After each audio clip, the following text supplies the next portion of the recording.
kromania de ejina o ka bono 20 flat e de my umma ayi petrol so bag and akoto twene baabi any diesel ne kerosene ne na to twene baabi kura na odwene ho e na to na hu de wo ye e no man na je onsam nti wako 90 akwa pe eye policy biaba. Now you are telling the people, the citizens, say you know you so burden no. They said the citizens know the creative burden no because who we are no more catch us. Oh yeah, cromfo.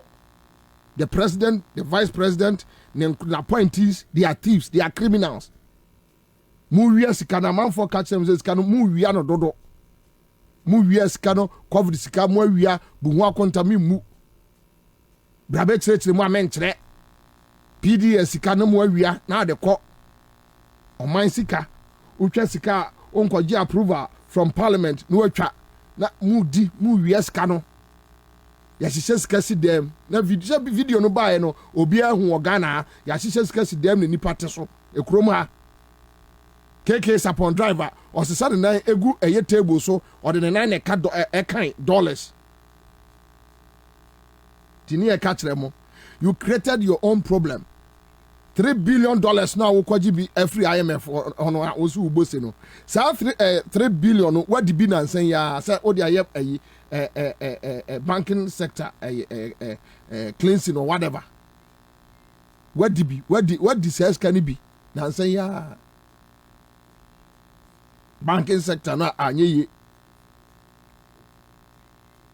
it will create mess way gun crofo adwuma microfinance wa gu no. And when you have a very clueless leader, a president who has nothing in his head, onimbi bia apart from Bonne Obedi, onimbi bia ya dibu o mine. Into we now confine your head cut policy near the adeba a force Crawford to or musica basa a man Crawford su near the police work a data bank once in some basa. Into we nyina now say wakwa konya I am a 40 minute akasa confidence kakraba system no mu amafo yes this is the way we want it.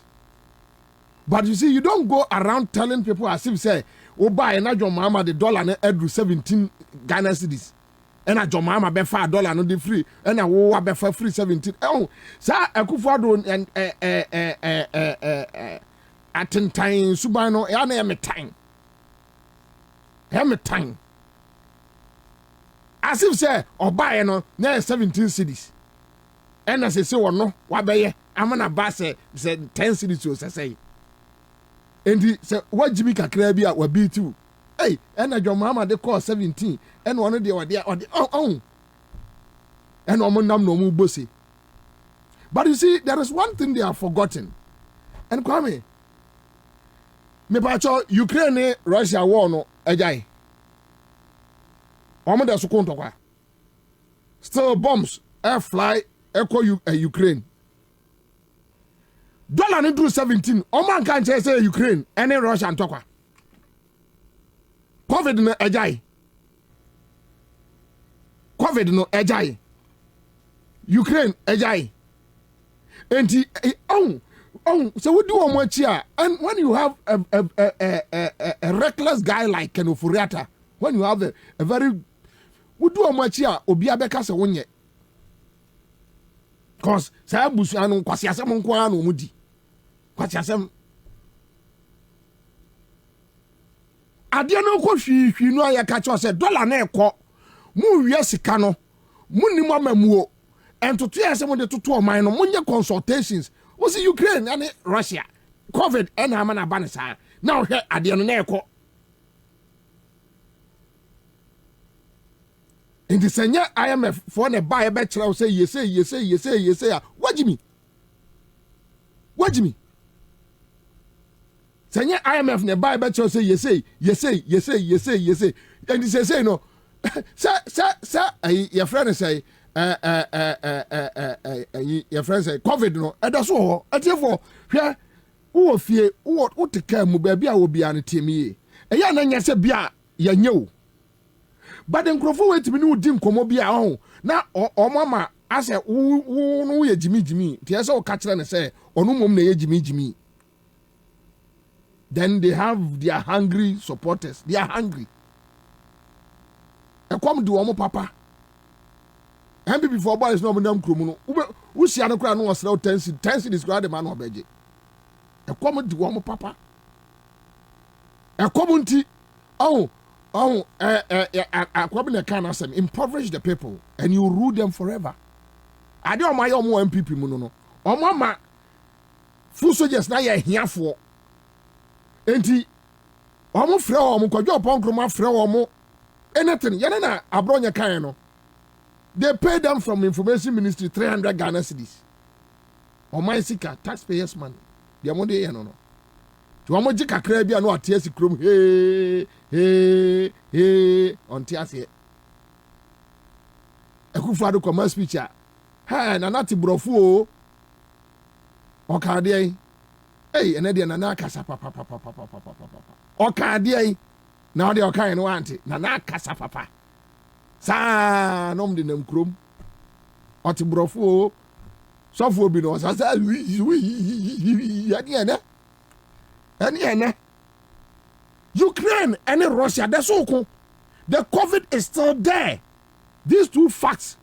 I mean you can change it. So the point is, adia no na eye no na enye Ukraine Russia war na enye COVID and obi recklessness obi nkwasiade and I refer this to Kenoforiata that bad guy, very bad horrible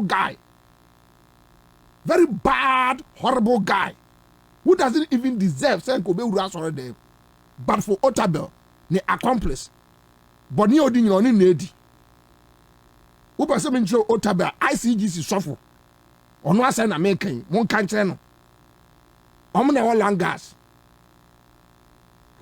what the body wo man mu say. So the point is problem no na enye COVID, problem no enye Ukraine. Yakwakasa munye say ya Ukraine. Akufo-Addo okọ adwaya Ukraine. Ne yire anu aduane ama na okọ akodi no Ukraine. Okọ Johnson Ukraine. Ubuso mo Ukraine until say omo MPs sorry you say no. Adia na nya Ukraine. Adia na nya COVID. This guy can afford our problem. So Akufo-Addo being a smart criminal, who say no. Say me ma can afford ko. Na say IMF for no ba. Na measure say omo de be ma ye no stabilize you know can afford ho beda ho. Enti me yire me ho mana twen. Because obviously IMF the moment IMF be so abayas no wa credibility what you say international market now man for confidence to come and invest asiaba one man non person you am sika free system no mu no one more jai avedo mo se bibia stabilize because IMF had the credibility behind the abro policy so much now say you say then oh sorry I be no de Kenoforiata added there so magician then magician na baomiano so omo ekomum omo de nam a touch lie na magician what they call 17 cities unprecedented na me say be so Ghana had that 17 cities or born for blockheads. That a Flagstaff house or a Jubilee house thing there, the blockheads. What do you call 17? What the idea they drew 17 no? And you been a free man on it. You are insulting your mama. Now we are talking about a freeze on your friend is a public civil servants. That now you can't employ. You can't employ. You are insulting John Mahama. Yeah, really. Yeah, any. Yeah, any edit one. So, but for IMF, now, me 3 billion, oh, baby, and in some of the more in trenches. Then they will show them, they will say, to draw a year, or why now the court. Yes, now, or my so. Now, minimum say, one be didn't said we are not almost in a free GMPC. You are taking monies from GMPC illegally.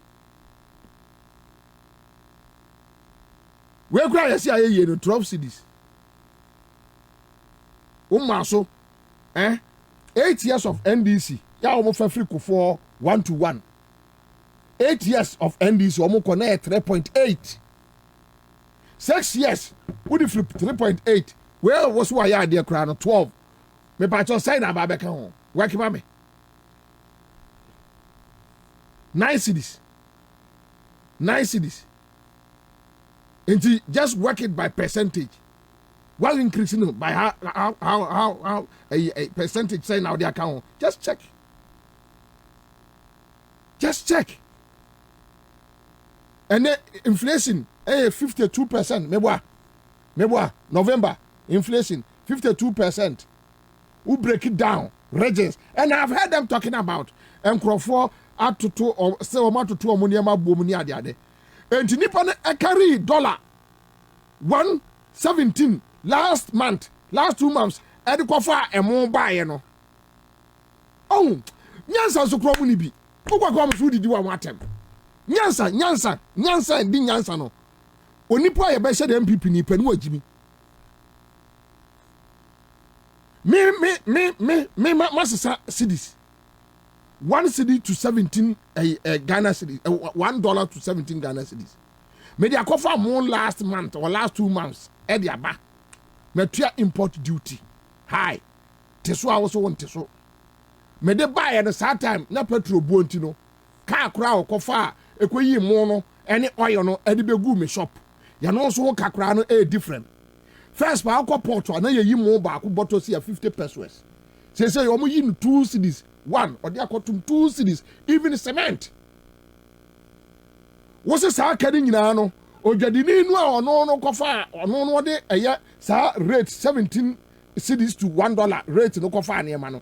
Say na about 12 and 20 teso. Na sa 5 cedis no mpacha uni ana wo se de betua ma no. Uni ana wo se e betua. Ometua ma no. Enti ni ama no ade abagu no. The only time e betua ka kire wo say no ye nyina wo tete so a ye pe. E kan yen. But the point is say I don't know your analysis and I heard a minua danka na nwumre na me ra wo kakra. Sa mo de ya na mo nim de chaye yo.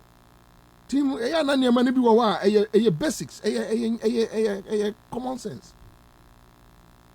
Every time we ko na say onipa no kofa na ma then the person is obliged to reduce the prices.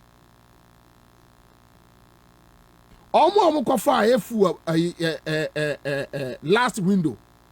And I said last 4 weeks or last month, you know, omo kofa me pacho omo no say on say or stock wo sika say no de toy and say on ton say no ton say obenya no sika into who create here.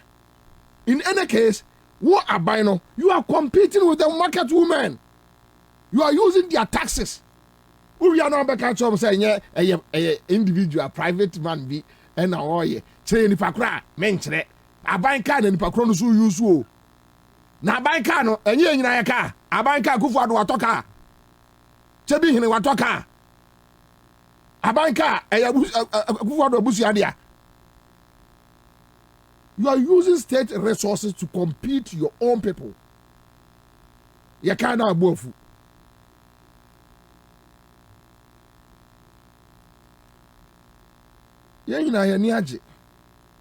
But don't come and tell us why a magic. Say dollar no bet me about down to even 6 cedis, we will be happy. So we'll be found on 1.1 in the year 2001. Now say all after 7-8 years, all near 3.8. Nasa wo be fan 3.8 in 2017. Nasa wo di dwane ebedru 17 cedis after 6 years or 5-6 years. Nasa also wo di aba 12 cedis or so. Enti ya monye wo so. What the boss says cedis kra no, we will appreciate it. Na system no nye calm kakra. But mind you, we did $3 billion ni we are na ejifri won semu a na abehu say the we are city. Because now you are using a IMF or more credibility now they akata ho. And I know you go to Bible say ebinu ye to bias the sambalat na yen ko IMF da. What happened? What happened? Darga for way darga for pa akron for complete. Born bad criminals. Mamenya adwuma we quick na ene meka wo say minua honorable Ahmed Ibrahim MP Banda constituency and deputy minority whip and Edem Agbana spokesperson Edemora Johnson said in Ketia Beba.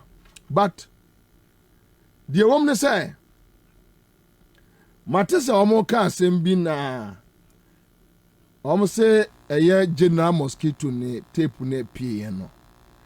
Mate eye making kai bibi about Urakwesi Prat. Urakwesi Prat say na tape no samre we ya abano emfaso ben ne woso. Samre we ya abano emfaso ben ne woso. Se emfaso ni so a enkasa betafrache yebu oman yemu nkompon enkohwe achi enkofa asem mameka. Senka yesade a yebu oman a yenkohwe achi enkofa asem emeka. Me wafa ne me senior Urakwesi Prat. Oni WikiLeaks edi nkomo eteki how many years? Ansah na WikiLeaks publish asem no. On publish and not relevant and as an irrelevant. So what is the issue? Obi ko contest. Ni yonko dam edin trogu ne so. Say ono na CEO. CEO no ono na administrator. Enti IT director. Elections director. Ene na sefo nyina report ma no. Omo hyedase. In 2020 enema anko ya yemusa no wafamu a campaign ya busa no akirechire mu so a ye no so time no enye. Then I heard Akomia talking about and the waka die wakumu NDC Akomia ya mo Canada Japan tape on Baumia sitting vice president ya mo Canada Japan tape and some tanya or kafa eye Baumia coolest guy blockhead Baumia no. Oh, ya mo tape ni mo we die. Na MPP na agu no, Akomia hu ye, agu. MPP ne agu. Ene si wo no. Wo jaye no, Akomia suro se Canada Japan be bie ne nsem so. Abie ni to amobi ahu. O se ya ne tape no bai no, o Peace FM ko comment e. Wo ye bema Canada Japan ensem o keka kire ba obi ano. Akomia ye bema onkotra kwa be se fakan enche wono ano nkeka sa ankwase asem no. He should go back. Wo ye bema Akomia ye bema pa o bossa. Onke ensem a o se eyi we tape no nya. Ese dun ketia tape no nya. But you see Akomia no nyina ni abrese kwa bia so ese dun ketia luzi. Ese dun ketia nya ofo so ampa fo nkwa no ne ne ku. Wane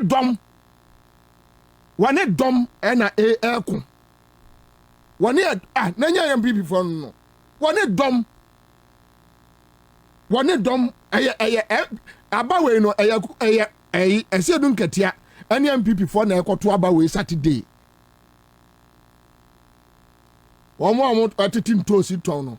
San entos akromfo ntosi no ne bola man no. Ena konkontefo no. Ena ayi phrase apimfo no na expire for no.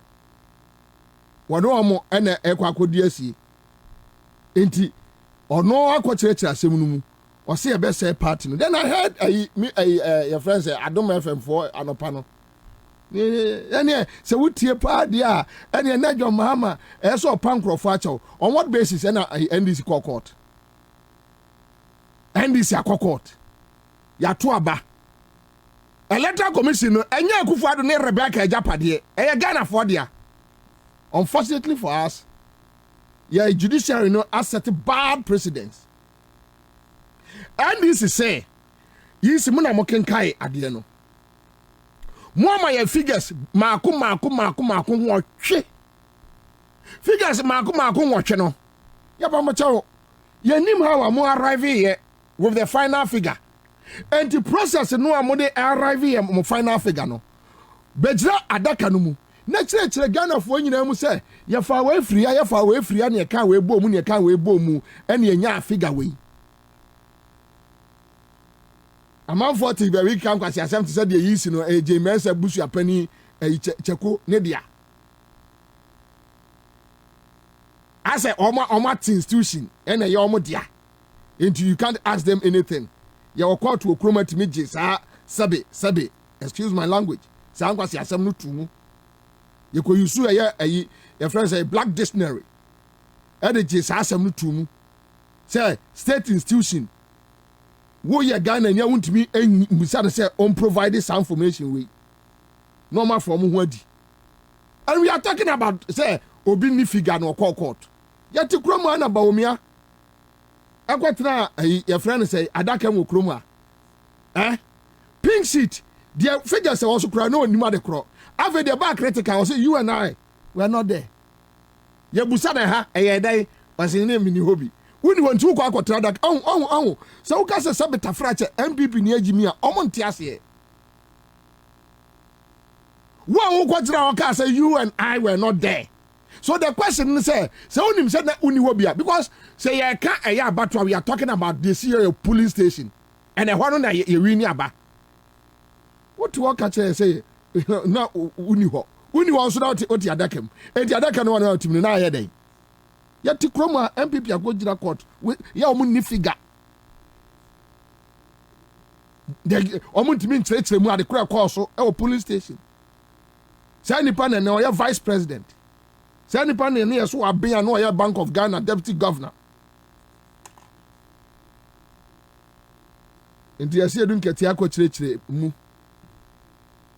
abie niema so and I think say the spokesperson o antimi nkasa bebre so ena ora Ahmed Ibrahim so be join list one na kusi pokri so e wo ha say on the co-host any day any time meneno ana gina musa ye bedi nkomo bebre there are some issues aya Edem Agbana be chirechire mu nyame adma Saturday ena aye my munu nyina NDC amayoko no omo ekwa akogire obetuni ahye ne sei na mafresu na NDC amayoko no ekogire no makwa akoto aba enti Saturday enu se bibia na omo call Cape Coast na omo free Cape Coast by no emu asem bebre I think say yenua Sami Jemfine Pablo ne Broja no nyina no yes Sami Jemfi Broja omo show maturity and I hope say Pablo will pick it up from there then we move on. I mean obia ntwa so the win here we need you lose here and lose. It's so unfortunate that a party like NDC Amayoko no now contesting somebody abeye crime abeye disease they say any quite say o contest will be and a hardne and in contest obi adin komo amount for obi aka bibiti also Broja anwin nti na say Pablo no so ankahwe entiano but the almost Crawford said so many things but the point they say omu mu yempeni for muntwa so na yenko yanim the here ne say ye Pablo na youth leader let's support him let's move on pepe at the end of the day Pablo obi ani di ni fie baby odi na gronko baby obi adi na gronko but ye nyina ye wo eye asudie say ye beboa no Pablo no so man ho kwai na obi amoa no because wonko a untumi enyo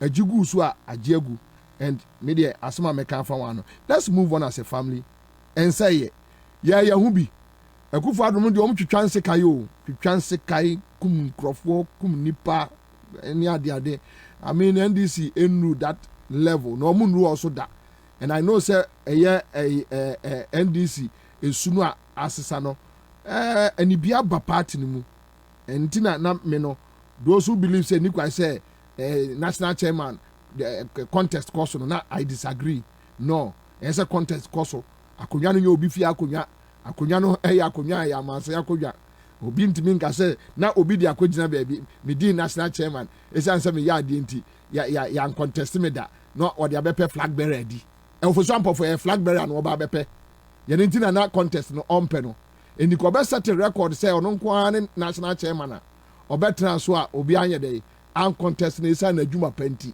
na o de aka ne CV ho ye no na asie nketia break ya de no a atu na tim didie ene SMP no asie nketia so nya line no na utimi ba we nko flag bearer I don't have any problem say one day some of because of person ye flag bearer me hwe na me carry my holding na me support no and he deserve it. I mean he's a fine gentleman or a party penny just a mempe style of leadership as a chairman mempe, but it doesn't also mean say or you're so incompetent. In fact in NDC even the incompetent person or call MPP mu a onu no betimi adi wo nyina so a council of elders penny MPP mu yare de no kuro do so na papa no or per record keke so national chairman and unim or call Tema West enu lawyer enu eko contest no se there bi ono on contest se be obeka se esan se amanfo Jimmy me brand ni tumunti in any case be contest obi na ne ano no fala amount no and I found for. So that's it. All right. So Kuda says, Commander, I listened to Adom FM and I could see they are all part of the agenda, but they will not succeed. Okay. So Echo Chabeni Bentum with General Mosquito as chairman. I can sleep with my two eyes. Okay. So Felix Dumas is here. Mary Nko is here. Michael Elson. MPP can put up their members as NDC executives. Nothing can save them from going down in 2024. Mame Enisha Ora Edem Agbana. Spokesperson for Honorable Johnson and say doing Ketia campaign. If you say and but there be a Ghana for me Agbana Semichro say me street kakra me be me see obi or street Adam Pepper and Agbana represents the future of the NDC. For that one unia no that me margin no sana tie. And young guys like this, me, I don't joke. There's this gentleman, Basin Tili or Malik. Minsiane da we are saying. A very excellent guy. Minsiane da, Onsiame da. I met him Cape Coast. Oh, okay. I think it was for the second time or so. Yeah. In my life. Oh, okay. You can see that spirit of. Yeah. Apart from say. Your friend is saying the near Dane. Oja. Jandy. Oja. One no say na MPP ni communicator Jimmy bit me bomu amanama microphone netu. Boom manade. Boom the flat microphone. Next time. Na akweye on one communicator bi kwotna a Hot FM. Obi ni debate if you are no 10 year boa. MPP ni communicator. We try my leg and go. Na NTBC akwa na busa se no ka 10 year boa no. Microphone no anesi na de yede. Manen kwa na de besi bom na wa sojafo no mechu nkokun. Say obi ni debate with 10 year boa. I mean anyway. Adam akwaba. Obi Bobie. Nah. Bema bre. Honorable one. Bema bre. Bobie mi. Oh nyame adom na. 1 month. Amintia ye tiefo nyina. Tiefo joso. Ye bo abaso say woni Accra FM. Ejuma pa mu ye ma NDC ani Ghana. Nyina edamose. Yes, that's Sanda NDC delegates any observers will be our backup because be a will be say Congress no BBI echo NDA, even though there are 1 or 2 issues after the Congress they say resolving no. At least there will be as some participate here. Bobie, me start to make us say education any democracy. The only 2 commodities are provide equal platforms ma obia and obibeka say they are levelers. Education any democracy in the extent say abia say education no obia offer abia sebe ekrase ni papa na ni mama kwan hu school da onibie ono so education to me provide the opportunities now ono ni children of presidents, children of wealthy people, children of upper class. Na to me share the same platform your friend no classroom. There. Into education a leveler. The same thing a democracy. Say democracy bia me a many edin come away. I mean at the Magbana, me papa no your driver until say 2017. I don't know how to put it. I know who let me put it. Yeah, Nyamintu is our friend in 2017. No. Now me papa a driver. Me mama a petty trader. Now me mama want receiving formal education da. But democracy in 2018, me contested say me deputy national youth organizer. NDC akase ebia. Ikophobia omo contest mu no. Ebia omo papa mu na founding fathers. Ana omo de omo free fear. Sika woman na bibisa. But say democracy nti omo provide you now with the same opportunities. Say any have access to the delegates. I will be any campaign. Delegates ne decide say at that material moment no. We anyway na ye select say and ye elect omo say omo ko represent NDC youth wing for the next 4 years. And ye juma. It's democracy, any education, no, ye levelers. Intina as a political party, NDC, no, at every opportunity, I say making sure say, ye deepen your internal democracy. At no point in time should Obibe feel say, and I dem Agbanabe feel say, me position as deputy national youth organizer there, and me bona fide property. Inti say, Ahmed Ibrahim Pese or contested deputy national youth organizer and which say on Pemasa Manase or time yana bibisa debi position no and yes selection and what say who ideas who plans Emma political party now call ne catch delegates no. It is a yes a democratic process. First thing I can say in ye say nobody goes into a contest because nipa no hate obi and also dislike obi. Yen you agree say 2024% this is bad power. Difference I hear internal contest where say channel ben ena ye use ye di beba sa power. Why na the leadership at any material moment no yen here to bring the party back to power. Yeah. It is say obi a general secretary. That's all be contesting national chairman position. It means at that time no nipa no realize say it is national chairmanship platform no and ebe man the best opportunity no any party ne beba power.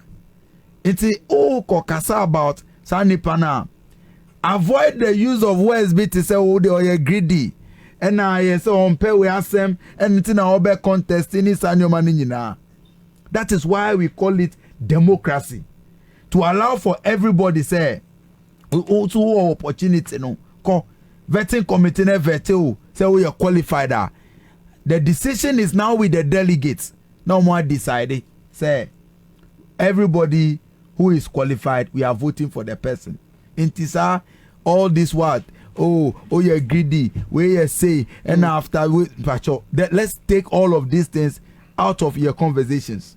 And any first in America. Okay. Secondly, who said 4 people now who contesting for national chairman?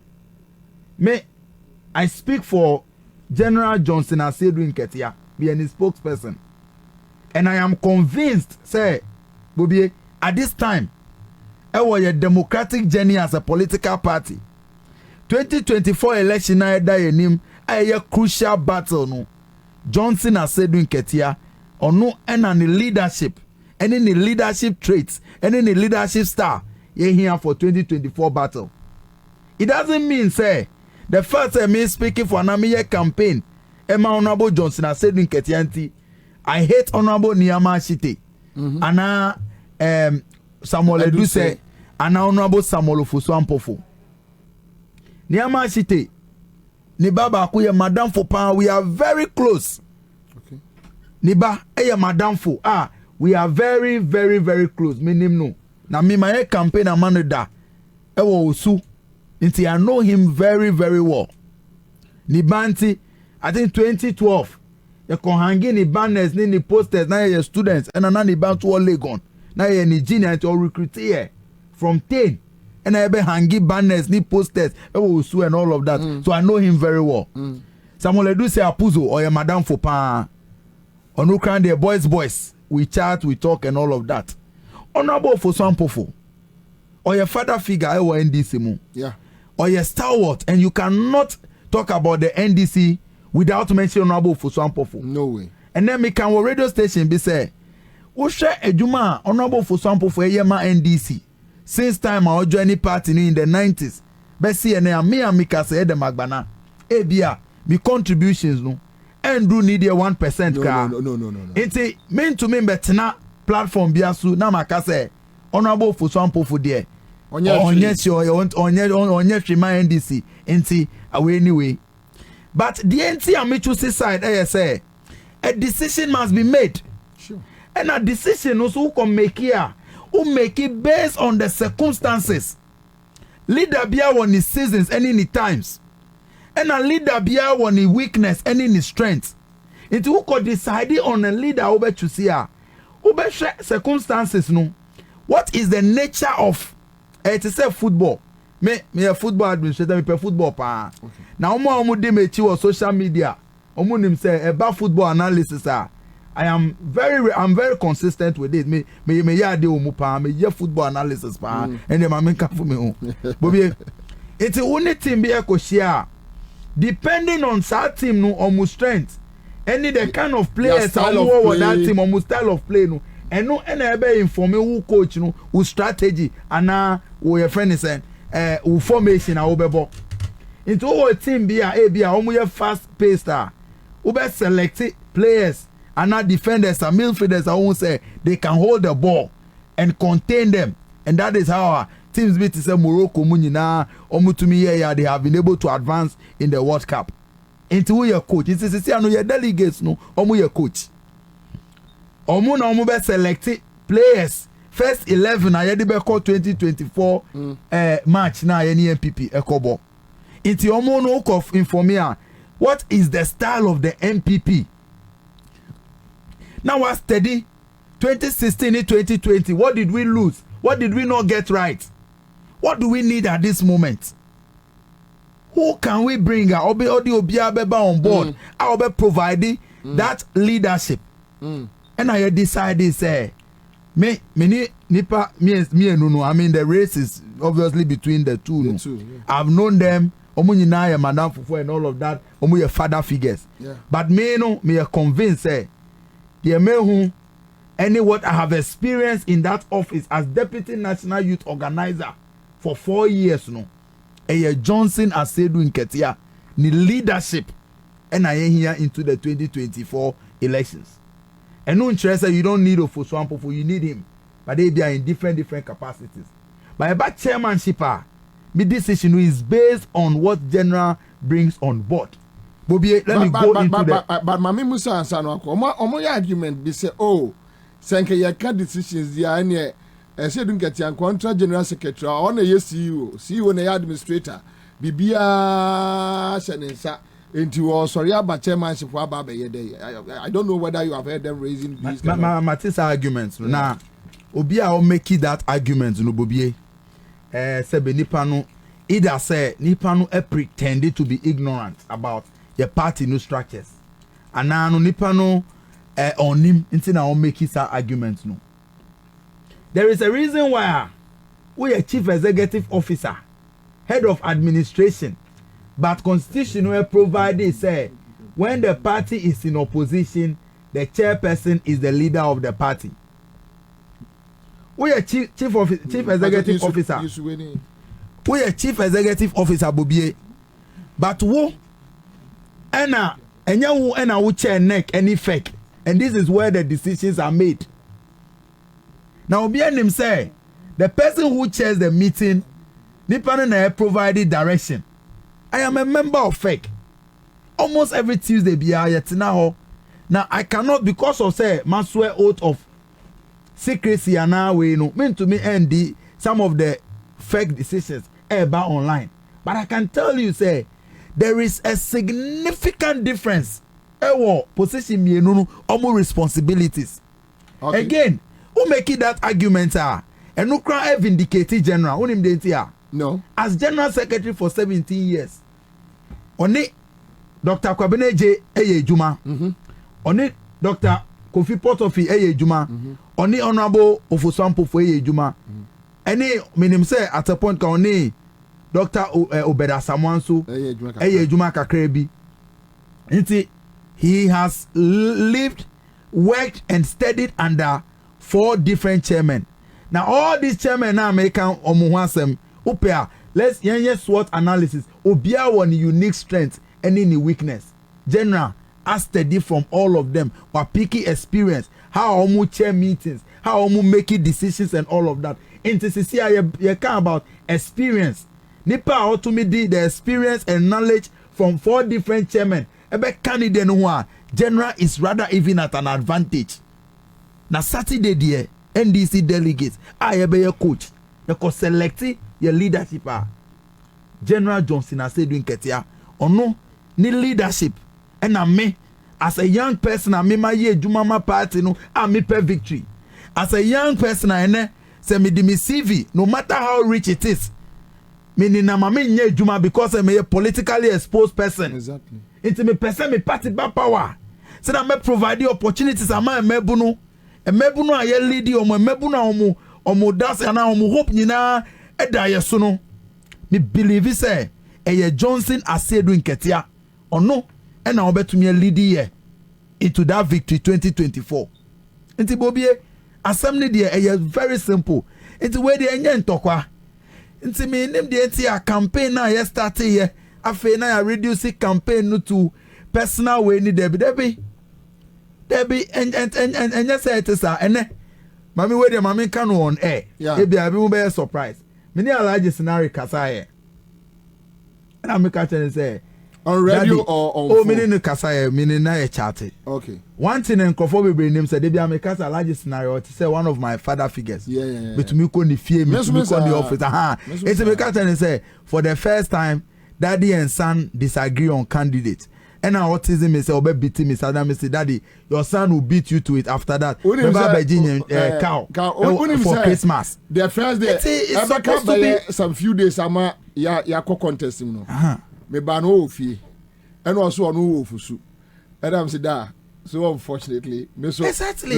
I see you get ya also see them. And I'm saying you contest na Messi abefi. Me say me ma catch and say me beating no Saturday. Maybe I beji cow na me dey me Christmas way. Yeah. It is about a family. Yeah. We are all one people. We can disagree and they be a me share omo support other candidate. I give them superior reason why general must be chairman come Saturday. Baby na they agree with you. But other na will support you and when I miss it say can relationship Bobie maminka revelations be or her. Won't mean can radios. E be amin to me can be brave, but my main can say me honorable. Me say time na me call their declaration ma honorable Johnson I said doing ketia. Madam for be friend me only honorable for some people you're very close and often say hey they are so surprised because now omo and him say but yet I say yes baby I do know it is not just about relationship. It's who your coach. That's who selected player because a player know you are down for. That's who him says our player no. Or boy, a beer, a bear affected team now. It means you the coach, you are not being firm. You are doing disservice to your team any organization. Me, it is about me declaration for general, me support for general, me canvassing vote, man. No. It is purely based on the belief, say me GD Pan say with Johnson as say doing Ketia as your national chairman, no, Bobie 2024 a done deal. Right? One of the things I losing here in 2020. Okay. We Honorable Ahmed Waha. Yeah. Videos be by ye call banda. A community. Now we prevent you nyina from registering. Mami be cried here. Now she was crossing the river to come and give birth. But because of a soldier for no blocking way, no, they thought say she was coming to register. Unfortunately, these are real lifetime stories. Second or third day, no, there were some videos of me, Efo Walanyo, and some of the voter MPs, the late Honorable Jifa Tivo, Esukang, I call here to go and confront them because Omuye and call for there it's an ever community. Yeah. When him the NTR, almost that video now, I was able to courageously, together with FO, to me faces soldiers, no. Because 2 days before, no, General, yeah. So me who say me General Secretary, I risky everything, put his life down there, facing the soldiers, me call you know, I had the motivation. I mean, I had the motivation videos, no, because me call you know, I had hope, say, if my General Secretary, to me confront you, I met to me a friend and say, excuse me to say, I could cry. I don't cry, but he confronted these soldiers, faced them. Until 2 days later, me call you know, I had every vim. I think then Captain Akama and Suka and were able to face the soldiers. They remove barricade no, and I call for no register. Mr. Honorable say how many votes and I win here. MPP before they even bent down settler community no because almost per se almost saki omunina just to prevent them from voting. Videos in na me obi wa. But we on him dey tell to me face omu because 2 days earlier no, your General Secretary to me face omu a inspiration. One of the things I NDC here in 2024 say the rank and file of the party is almost finding inspiration in fearless, courageous and trustworthy leadership.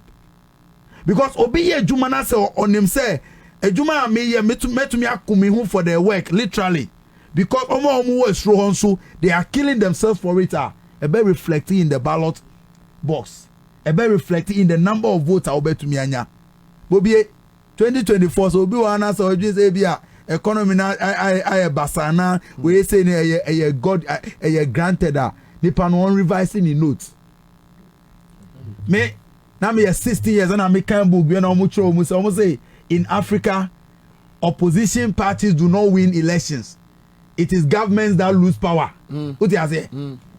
In Africa 16 years and I make book be sir I say opposition parties do not win elections, it is governments that lose power.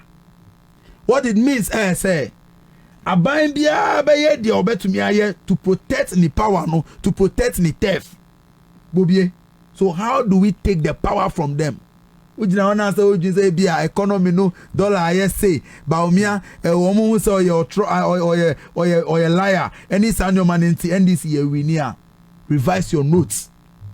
We must fight for every single vote. We must fight for it. Me see fight for it. We must fight for the vote. And say you protect the ballot. And say you making sure say break the eight now more cano. They are not just saying it. Omu plans. 2020, omu beat here to some strategy. Almost say let's go and get this bandy of vigilantes. Omu here and omu share security services. Now you omu uniforms. For the first time in 2020, Ubekona soldier wash any earring or any tattoos be brave. It will be bisa say how did some of these people even get into the security services? Almost strategy say they want to do everything. And was it last week? Yeah. Many research abia all the girlfriend of Camille Alassane or your political science department or your research. Or see your research be and he was sharing part of it with us say 25 seats at NDC. you lose it to MPP no we lost it because omo using violence 25 who permit to me the number amount now I bought all those 25 seats amount or your researcher or political science department also we lost 25 seats to violence takwa inswam bako and many I can mention all of them. I was shocked say 25 your research no more. It is and I say election there you better me play Mr. Nice with MPP for now. Bobie, then let's forget it. Let's fold our arms and go and sleep. Because 2024, every single vote, and say you're fighting for it. And that is why you hear leadership. That fearlessness, that trustworthiness, that courage. Say now, I bet to me I inspire grassroots no rank and file across the country. Now I cough G2 me for John Mahama and the NDC. And then mercy about or back, but my main encore me Honorable Ahmed and Chain. Honorable Adam Osmanum. Adam Ebo Bosson, what your bedroom baby, but one be a mate. Obeti so. Na say elections yan kwa akon enye wo no akose batakari na enema bubum eni nyina no ye enema omo eka etia say eye strategy enya akon eye strategy enya akon what is a kind of a statements no on about it will say Yo, minia. Yeah. Morocco da from Ayaka. Kaba. Oh my idea. Oh my idea. West African semi-final. Oh my idea. Oh my idea. They have done well. Bobie mama fa wa video we so na menchia omomuti Accra FM. Yeah. Menua edin so. Me more 5 because as a young man spokesperson no adwuma no watimi aye. Na megidi say enya meboa Saturday nkunimdie be ye dia. Bobie Ansah na meba wo question no so no. Ma memfa akwanya kakra we encheche no ma kakra bi. Okay. It say ye na eni masedu nketia. Uba NDC amanyoko no ma ye sign mpanyifo ye betimi a kyerɛkyerɛ ne ntia baby a yeduri asedu nketia ne de only person among the chairmanship contestants are obetimi ama John Mahama aye president come 2024. Obedient na me kanisa. Say ushe NDC amanyoko na in 2004 na say dunketia ko parliament 12 years. Really? Yes. 12 years. Oko parliament 1992. 93. Osanko 1996. Eko 1990. A year 2000. Into wako parliament 3 times. In the 2004 na ordinary akotana Canada. I can say mako parliament 3 times. It's enough. It may jai amane pafu Friday abetwaso. Me kan ababe Ansah omo ka se o asedu nketia oye greedy. Na me gidi suppose person e kasa no krampo no. Oboso explain kakra. Ghana ha one obeko parliament 3 times. Onim se okobio mu obesan wini. Obeka se ojai to ama ne papo fra betwas. Onti asieda. But in 12 years, or 12 years, this is my 12 years, in Mijato, Ahmed, Obetwaso. Into me call Canada. Na me name Irene ma. Ya me kosia to am edition so na my different path in life. And no and a former president Rollis, nyame fa ni krensi. Professor Evans Atamils. No oye asedu nketia ni lecturer. O lecturer na de e Legon. Oh, I see. Yes. O lecturer asedu nketia commercial law e Legon. And obey a candidate. But no name how brilliant, honest, bold, truthful asedu nketia was in Legon. Ente Professor Mills any former President Rollis and e ka say she says so share your national executives no ewo NDC headquarters for ewo Paloma MPP a compromise you And they say, yeah, the Omuko 2008 election now, and this is better lose you. Because so I'm not really si say 2004 elections, no, yan lusu, kayen kokot. Yeah. So kaya. Yeah. See yan lusu. Into your national executives na compromise. And they assigned the Omuko 2008 elections now, yeah, better lusu. Into yempe new crop of leadership. And no approach as don't get ya said there be Canada no uko Canada na emwa try na take the general secretaryship position of the party. Na una ubet me aboama party no. Since that time Dr. Josiah Aye issues about $5,000, $2,000 BPP and no compromise in America. No tell me say what ya compromise you mo. Ente and I say your campaign said yem kra na say leadership na compromise ya you will lose.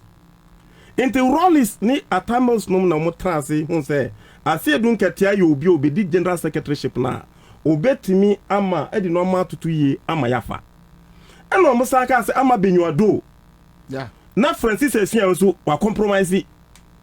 Ente ama benyuado emra meji the woman organizership no.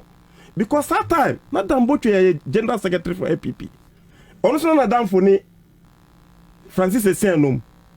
So if the general secretary of the other party, Nadam Fone, woman organizer, how are you going to win as a party? Yada. Anna, I can mention and no Mukofa Kobra J, Dr. Kobra J, former majority leader. Sir, also on behalf the national chairmanship of the party. Baba Jama, deputy general secretary. In that in that order. Set na Kwabena J ora sedun ketia Baba Jama ama benyuado ya boatin jan Anita Dizoso num as deputy. Fifi Kwete num as propaganda secretary. Into this was the executives are ya di omuko Koforodua. Ya ko Koforodua omo wini ye. Bobie Koforodua na enye ize sao. Oh yeah. Eridek Hotel ewo Koforodua.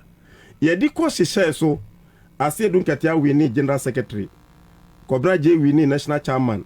Ama Benyuado wini woman organizer. Ya boatin jan deputy organizer of some of the national organizer. In that order, ye wie pe ena NDC all executives no for me omo party Democratic Freedom Party. Intina NDC no mache after Eridek Hotel. Nandi na binimu kan say ye be then at the half party way a winning the 2008 election. E ho na se dun ketia ebu baby say aboa no ntakra e na mane ye kese na mbom ntakra boni de e na fanyina mpatrepa. That is where he gave that proverb. Hey, yenda o say takra boni nisa mo be meeting leadership na a compromise no mo be meeting e be say ade a chia no akoka kire opponent. And that is this was the overhauling that we did in 2004 ewo Koforodua. Ye ko ye wie ye no Bobie, let me tell you, me ben I say don't get your body say ne yere eti satana ne yere no maka cho so de ne yere na kwatena Canada oba ka ono so ko Rollis ne atamas amananko betra ho na kuna jitomi na yenye endi samanyo ko ni o sorinde Saflugo, Tamale, Zwarungu, na Pandore, Bembela, Azim, who or crisscrossu country nisa. Primaries na yedi call 2008 elections no. As ye don't get made sure say obey thorough vetting. In person, say Bobie na ejina constituency we are. Ye be your track record have vet to make sure that you are winnable in this seat. Until ye di elections na says no. NDC enya 119 seats. Ena MPP ebenya 111 out of 230. It's not a BTO mu parliamentary majority seat. Banana na Akufo-Addo anya 49.9. Yeah.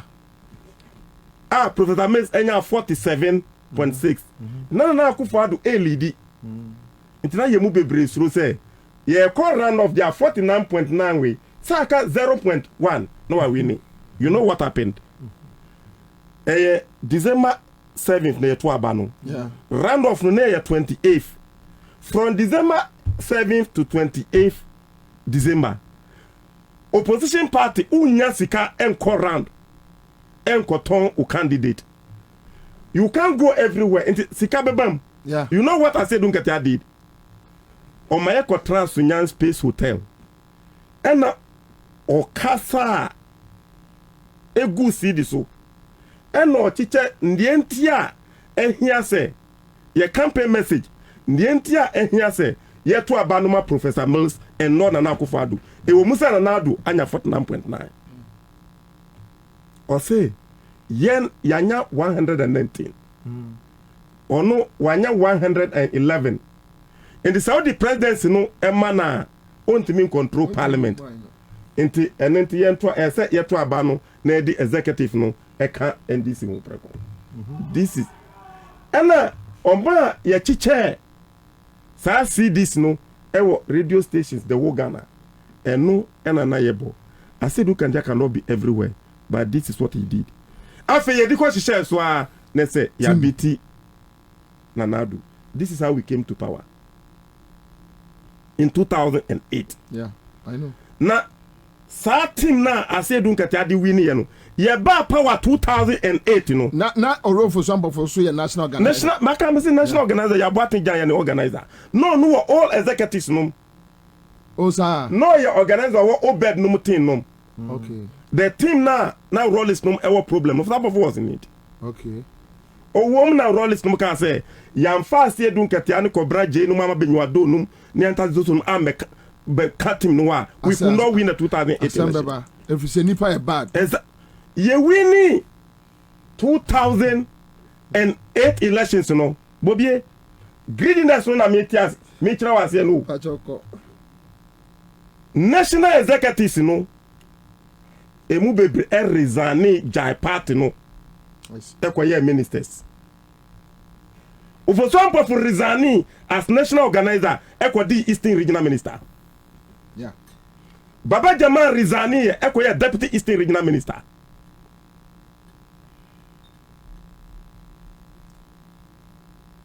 Almost Ama Benwado woman organizer resign ekodi Central Regional Minister.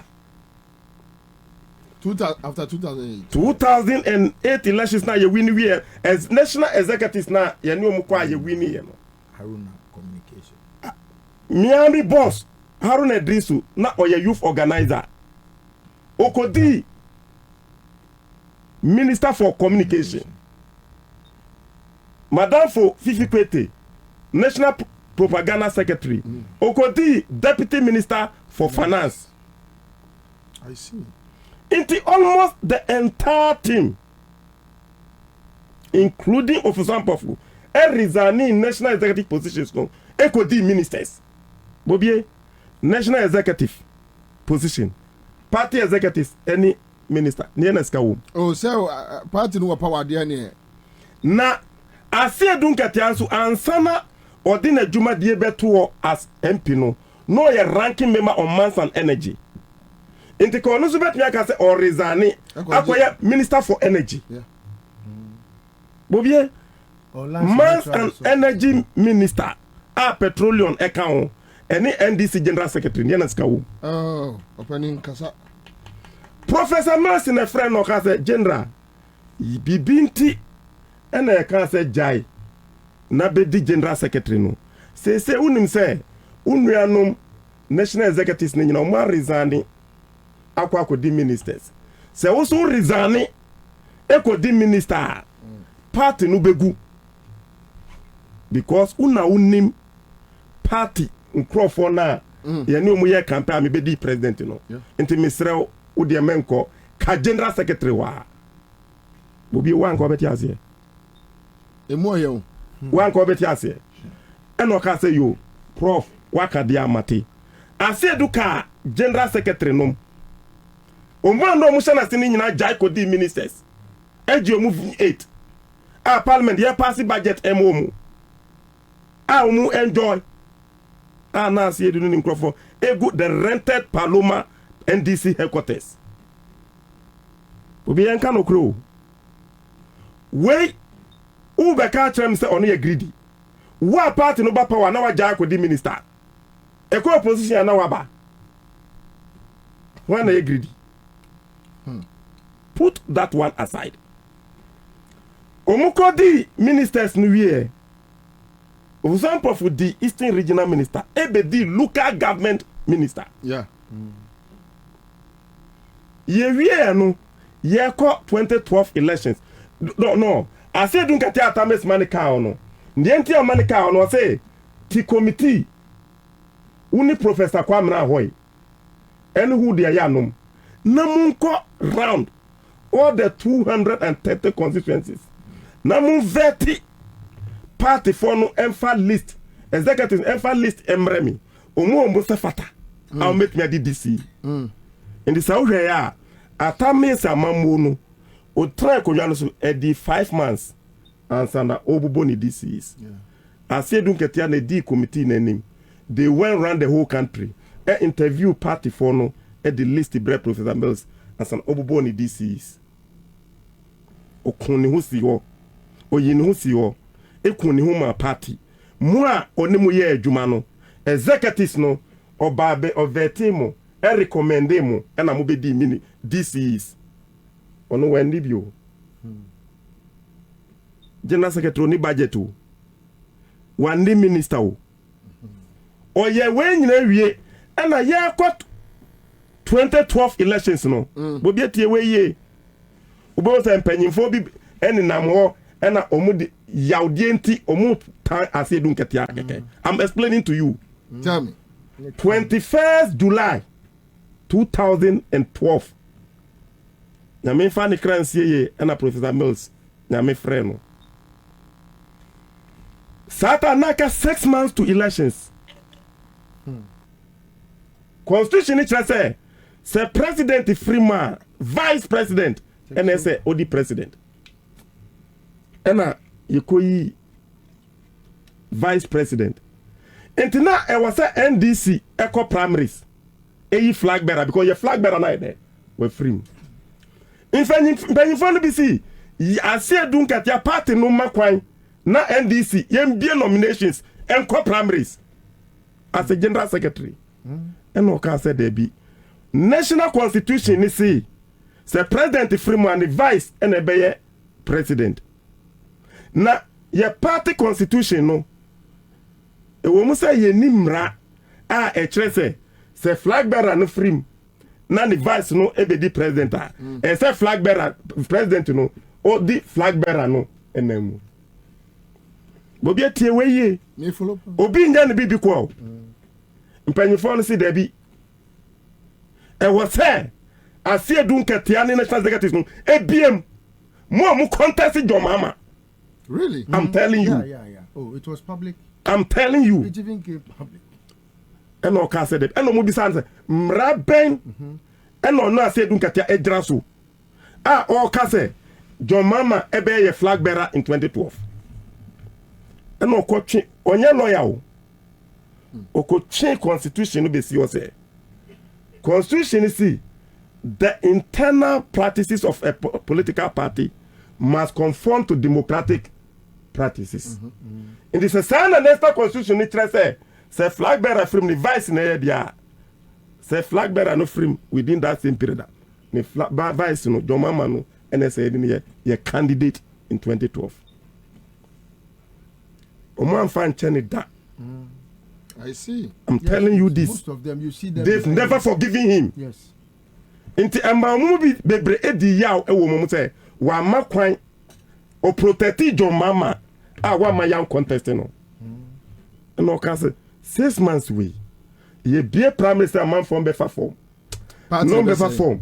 Ye be we ye nya time. Enya conflict resolution before elections. Oji dimboni ji attempt no Emma President Mama ekwaye flag bearer. I see. Inti John Mama on the 31 days and a year campaign, a winning the national elections no ebe president. Into 2014, yeah, Congress no. Almost I say Dunketia are too powerful. And one thing to me protect your mama in 2012, they were going to show him. Bobie, I see. You see, one certain national organizer, Yabwati Jan, and a man you powerful. You bet tenare. The woman organizer will be free her. That's Anita Soso. Anita Soso will be free. Enti omu parade candidates, youth organizer Ludwig, omu yino. Woman organizer, omu yino. National organizer, omu yino. National chairman, omu yino. Na koka ase don't get as one top. Oh, so abrobo. You see, or so they say, want me nyafe. Want me take a decision. They say national chairman, a leader of the party. And they say don't get ya bubu in prem. Bobie, bolo mu boy. Say ukochi ma pese on ye striker Emma France. No bubu in prema. Can France win? No. Yeah, 2014 Congress, no. I said don't get ya o swing. I say, hey, you don't change a winning team. Oh. Cobra J, Ama Benuado, Anita Disoso, Yabwati Jan, Ludwig Kloje. These were the people who fought for the party to come to power, fought for the party to retain the power in 2012. Why are you changing them? The secret was, I said, don't get aye too powerful. The Yembubu Nimprem. Okoye one top. I'm explaining the 1 million voter difference in 2016. In 2014, I said, don't get a Samu change Cobra J, a change Ludwig, a change our Benuado, a change Antazoso, a change Yabwatija, a change ma. You are going to make our work tough in 2016. Mudi Kundi, a one of these are famous proverb. Wasi mudi kuni eba begu ye gare mu. Adin so enyu. Bobie omantie. Na ye kwa Kumase no. Oma national chairman, oma Kobraje, oma ne Lucy. Ya Boati Jan, oma ne Lucy. So sad. Woman organizer enter the so oma ne Lucy. Youth organizer Ludwig Kloje, oma ne Lucy. Bobie, the people are mentioning their names. Don't judge people by their appearance. You may not like Ludwig. Nejuma Ludwig, they made Professor Mills president. Nipana Professor Mills trusty omo, but me trust mano, Coco d'Ivoire bra, Nigeria bra. It was Ludwig Kloje. That politics is about trust and honesty. That's true. You change your money every year no. Executives na ye yi omo no. Bobie. Omba yo bia ba ya na not in the office. Can ya to so. Cannot is what office. Ata no kwa say na ase no kati ane Kwabena je no mo aboa ma ya nya adabraka office. Nti office nti no mo ba e. Ndom ba ya no omo saro mo tiakra. Meanwhile, NDC is a grassroots party. It's a congress. Yenya traditional party. We are a congress. Manfra obi afri bebe na ya nyare abeka boom. Bobie I see Dunketia boy ya koko 2014. Say, nipa mu change yo mu 2016 mo magma na edin. Bobie, ombe wini wi no. National chairman campaign Wankubi. Women organizer that was part of it. I'm telling you, that crop of leaders no. Omu change NDC formation no. Part of it, no Nadmore. Nadmore kwata nya anewo. They don't go to field. And I'm modern be national chairman. Edinu kwa adabraka. Into what adabraka? Those crop of executives no munko. Ente eno ani say John Mama ba ha no mo ba bedi nachi. Osan kwa no mo akọ. Meanwhile NDC no nya sa na ebo no. Na was 7 arrowheads. Say uko NDC abako say mo a. Haruna Idrisu as youth organizer, not me leading the campaign team. Ludwig as youth organizer, not me leading the campaign team. And the time be no need you to know. Ewo ni omuye. Ama Benuado, Ama B. No what ni campaign team. Yes. Ama Chavez. Or one the campaign team. I say don't get ya one the campaign team. Cobra J. I want the campaign team. To a movie. And flag bearer no ɛwɔ ne campaign running mate ɛwɔ ne campaign rallies ɛwɔ ne campaign asana na kuna do ɛwɔ ne campaign so the 10 regions no 10 bia NDC presence was felt in each of the regions. Boiling everywhere. Exactly. All play all. I like that. I feel here 2014 executives now omu change them as eduka mamu change them. Omu change them said they were weakening as edunketiano. Omba no sora obi atiwo. On the board ko defense. Oh, defense will Harry Maguire. I don't go nipa no. One fad what they call that. Yeah. Bobie. Serious thing American no. Ana yedi inti MPP akofa Kobra Jenum ama benwado ni asedun kete ana ya boa chinja no strategy no. Ana MPP akofa MPP NDC for no part of film strategy ni chamo for example strategy ana omo akofa MPP for strategy. Do you remember 2008? Na MPP for almost sala no maka the famous Kaswa rally. The whole Ghana all their no more but one top. But now Professor Mesa chiche yenkrofo no ukoha this is how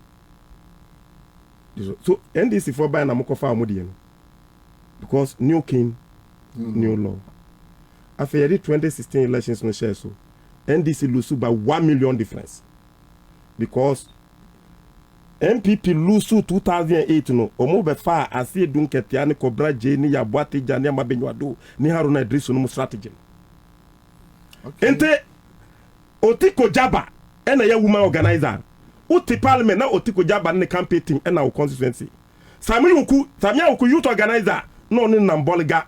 Bambia national running mate no ni Namtamale. Akufo-Addo flag bearer no ni Nam Eastern region.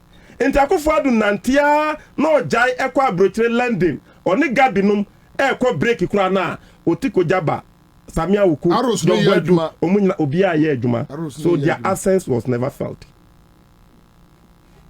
I'm telling you this. This is how come yedi ko hye so no na ya lose by 1 million difference. And this is for NTRC. How can you understand? Asie dun ketia ebo mu kokko. E wo Kumasi Sports Stadium 2014. Say tin na mu change ni tin na mu dey ba no. You were preparing for our defeat in 2016. And I move in prayer so that he could not function. Say ya boati jena man ye powerful. Kobra jena man ye powerful. Ama eleta just the man ye powerful. You brought your team. And yene. Into your lose 2016 elections no. Ye votes no from 53 MPs up to 106.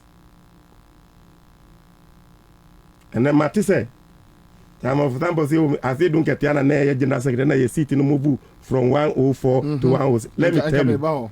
In 2009, of sample for Rizani national organizer Ekoeno, as they don't get Dr. Kobra J, Yabuati Jan, Anita Disoso, Ludwig Kloje, Omu increase NDC parliamentary seat from 119 to 148. Okay. Now unkao. Okay, maybe. So, as of 2009, now your parliamentary seats near say 119. Okay. 119. Okay. By 2012, near say 148. Omo increasing by. Omo increasing by elections. Bibi by mo. Na you winning by elections. You winning by elections. Ayarega damu sekendi ni win. And you call 153. Wow. So by the time I call 2016 elections no. Na NDC seat 153. 153. Yes. And 2016 you say 106. Yes, I tip 106. 6 because now you change formation. I say don't get young microphone no mo no. Now part of in chairman. Chairman, for example, for vice chairman. For example, vice chairman. Vice chairman. Director of elections. And on the director of the elections. And the national chairman no and the director of elections no. In the part of Ibaye no, for example, no you know, director of elections. And what the free 153 to 106. 106. I'm telling you. Inte ebasa no na say don't get ya. In fact, ne enia. In the 2016 you lose year no.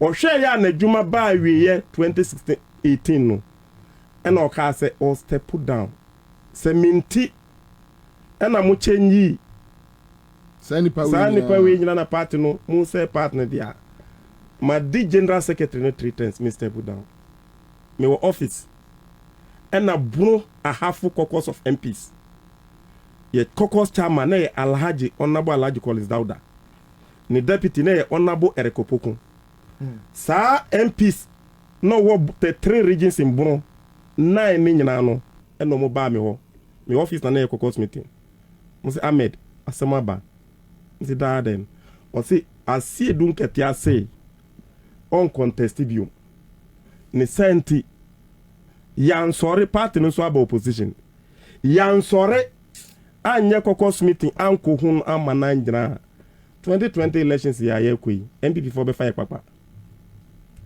Missy why o si asie dun ketia na ni edian MPP for suru no Collins Dauda no I'm telling you a caucus meeting mabubo Bobie me ya Pentecost that make us me nitro so that is why me kasano that is why me kasano me bubodi me fa can say me ko di me uncle elder echi but I must speak the truth Jaina go assemblies yeah there Bobie na ye enkwa woni mo Bobie we na me na sem no kwa Pentecost tie ha e na nyansa wo Bobie tie Alhaji Collins Dada ena na ye MPC we bro afo ni nyina ye caucus chairman regional caucus chairman ni deputy Honorable Erekopokun ono free wa me na me wo ho ena Dr. Kwabena Donko pro Honorable Dominic Napari Kajeji Honorable Chumasi Kwame Ampofo Kwam Danso Honorable Masawood pro West Honorable Etubonzi Kintampo North ena Honorable Felicia J Kitampo South wow ena ye nyina ye nipa 9 ni nyina hia Honorable Sansia Hika say onu si ase edun kete akola nti onu ya affiliate bro ahafu MP nti obeka ho nti ye nipa 10 wow ena e call meeting no 2018 ewo mi office ena Alhaji Collins Dada bisa say ase edun kete ya agenda no ni o ase edun kete asi onko bium I'm explaining and about me seem explaining greediness no what the MP no 3 times into on cobium what the general secretary no 3 times into or step put down na chirima every ne fifi kwete ni otukono ne babra na kunwa to so which means at any point in time or you be a opese ojana konwa one nkola that is because oye MP no oye 3 times Obedi is general secretary so 3 times ni character no he's never greedy on tenafa konche ena me ka say alaje o say nti den o say yema ase dun ketia esi forma MPP for befa NDC no papa because ase dun ni Rollis every hono ase dun ni pa you na Rollis e we konko campaign bi atame sunsu ni ho emisata ni ho ase dun ni pa MPP for suru no and say a traffic na ono so si forma assemble to NDC yenya den o se enye yen friend no na yen kan che ye brafo MPs ni nyina on hweyen ye kan kire ni say on san contest and the following week ye the meeting no second meeting is the following week and na ye 2 yen safra ase du say bro a half caucus of MPs see ye no meeting oba na Alhaji Collins Dada de bono kwadwo ye share na ye say baby ya duri MPP for any abre na 2020 elections no enya agudie se wo jai akonwa no to a party no bebre enti ya share ena se yen pre ma won to yen MPs no yen pre e ma won step down so yen na share no eno se okodwene ho no me ka tira Alhaji say one mayem waye no wo ha ne kire say wanyantum so we have to do something. And to caucus no stand smart Alaji Collins that man call former President John Mahama fie. Wow. I'm telling you. I go catch us a young boy half a course no. Yes, say young prima say don't to and John Mahama kwa say don't say general party no 2016 year lose. Na 2020 no me John me catch us a mess contest at flag bearer.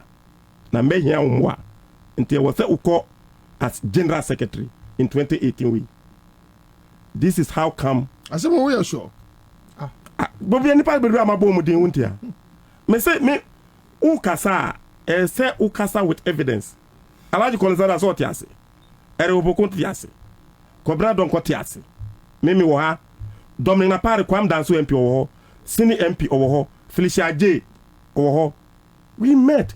Inti John Mahama ko oyarifa. Ase dun katia fie e wo oyarifa. I go catch and say general, I will contest again. I need your help.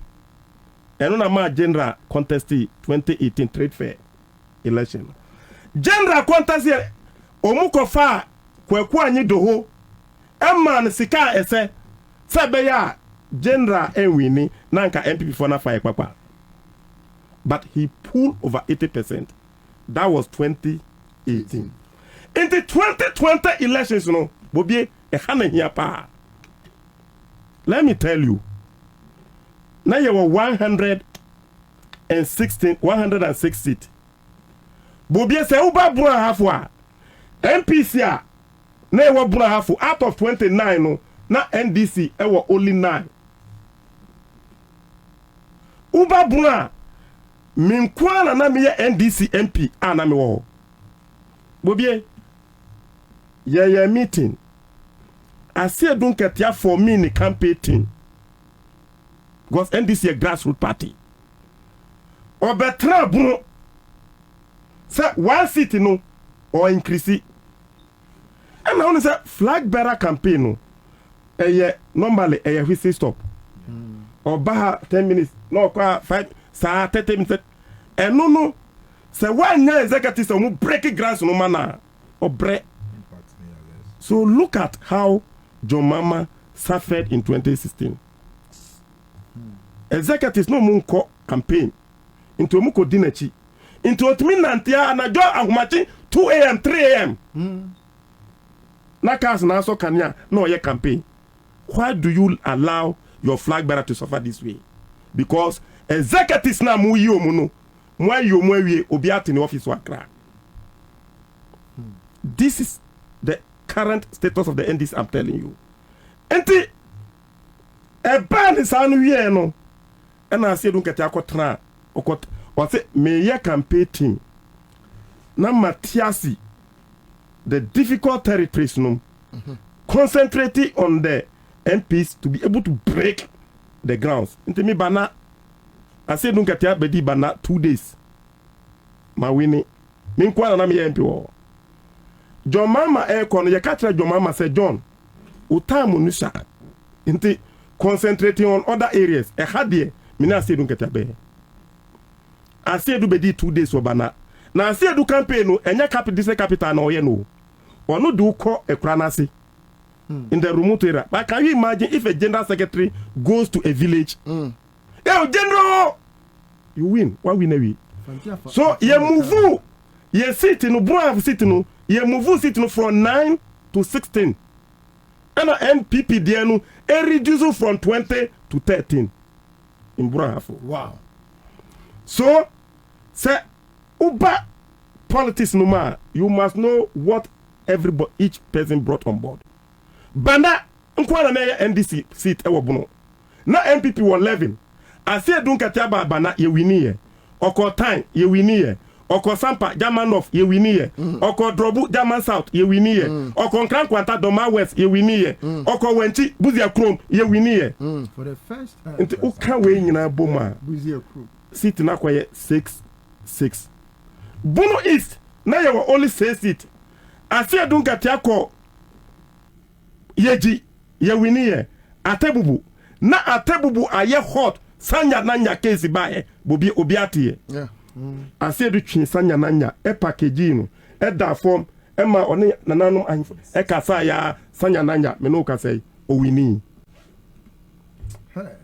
sini kwam dan so ase dun kete akọ ye wini kajeji okoho ye wini Kintamponof okoho ye wini but chairman so na ye I'm telling you Bobie for some of say one no peja for some of no di otiakra say penyere bi ba na akodi echi na watwa selfie into the platform obehu tem bia on John picture no dia to ka ase dun kete akọ no so betina akodi jo echi atwa pictures no bi. And but that brings a question of whether a leader leads or follows. Bobie tie say udojo a men could dinachi You follow him. ye campaign mano but sana MPP for ye ma Akufo-Addo a obedi president oni ga be call lending kwa no mo ye campaign wa Otiko Jaba no nama Freddie Blay no nama John Boyd no nama politics no a strategy o we and yes me cut you on but all can see it issue no there's a particular propaganda me person me addressing yeah enko wie ya just on the seat it fits into way okay mo say under general secretary Johnson Asedu Nketia and I seats no about from 106 then the same people mo san claim me say seats no more increasing it to 100 and then we will come there. Let me give the analysis. That's not that from my culture say obono na you only one seat. I say do be 10 days e obono or increase or just 5 seats e MPP wo e de kan ye de no. Nti enya 6 bono is na you 6 seat. I say do be 5 days e bono east. Osa ko di 5 days e yeji. Inte eho ye increase ye seat no from 6 to 8. Inte bunu east nkwano oji 7 seat. Inte eno de kan NDC de no. Uko central region na NDC were only 4 seat. Ase adunka na Akufo-Addo so awiata se ato forcing ha no e wo parliament. Inte kwankra obefa so obebiti obema ato forcing alusu bia obefa so. I said don't get kodi 2 weeks it was central region. Really? I'm telling you. I can the Japan crack and say, hey, I said do I. So I said do the one other day about no can the Japan's consent crack ko lusu. Because I said do campaign no and yet capitals in Kwan or no. Or yan campaign said the MPC campaign no. Or caught from village to village, town to town with a targeted vision. Say ye mawa winning. Bobie asojaman Eastern region. O sample of territory. Na asojaman MP ne tu edajaso. Ase edu ko gina ho. In somewhere obientimi nka okae just to deliver the seat. So central region no by the close of day na ase edu nketia 2 weeks na okodi wo no na ya increase your seat no from 4 up to 13. Or the 9 more seats in a background. So between Bono and Bono East and Bono region, any central region, these 3 regions, 9 plus 7 will be saying 16. Yes, 16. Yeah. For the 16, yani 30, they were 106. She say 137. And the 31 seat, and the NDC they count. 3 regions when kwa I said don't get the 16 seats and I can't end this seat one. 16. 3 central region, Bono East, and Bono central region or the 7 or the 9 and the back on. Bono East or the 2 and the back on. Bono region or the 5 and the back on. So seat MPP seats are no moteso.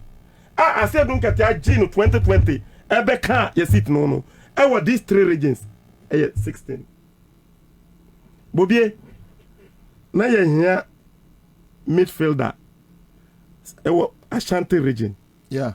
Almost say Jomama free stream. Yeah. Ye running mate every central region. Yeah. Inti na votes no Ashanti region votes no na edoso. Inti na was NDC campaign team. eco station Asante region say the beya ebema ye votes no akosoro say yan wini parliamentary city krana e wo say ye votes no ye den ekosoro ase dun katia ni broja je fini Fred agbenyonom eco di Asante region moving from constituency to constituency. Bobie, that is how come we were able to increase our seat, our votes in Ashanti region. The entire voter region for Eurutumano. Ni team no or protect ye voters are ewa bra half ni other regions we know. He moved to voter region. K2 South. Jifa go machine no win one. Bobie, constituency by constituency. If I'm to tell you how Ansah do work. Say Ansah do nkatia air constituency to constituency with his campaign no. Say nanka for some profunso a form campaign. A ono so constituency to constituency. Kwabena Jomama aye free. Ka ye normal seat no kebe increase. Kwabena NDC in 2020 atimi awini. And it is not for nothing. And NDC for nanya and womunyina your papa Bobie is true. We need power.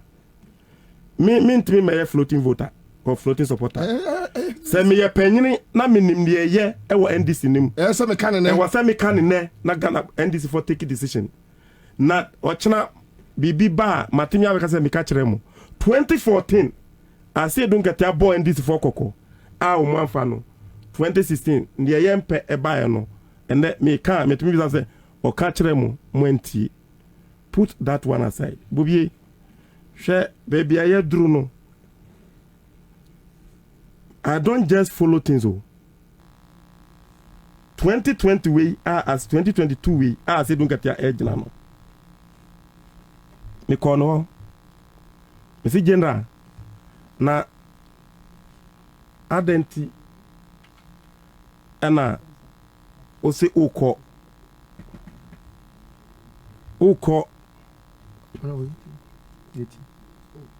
for the national chairmanship position.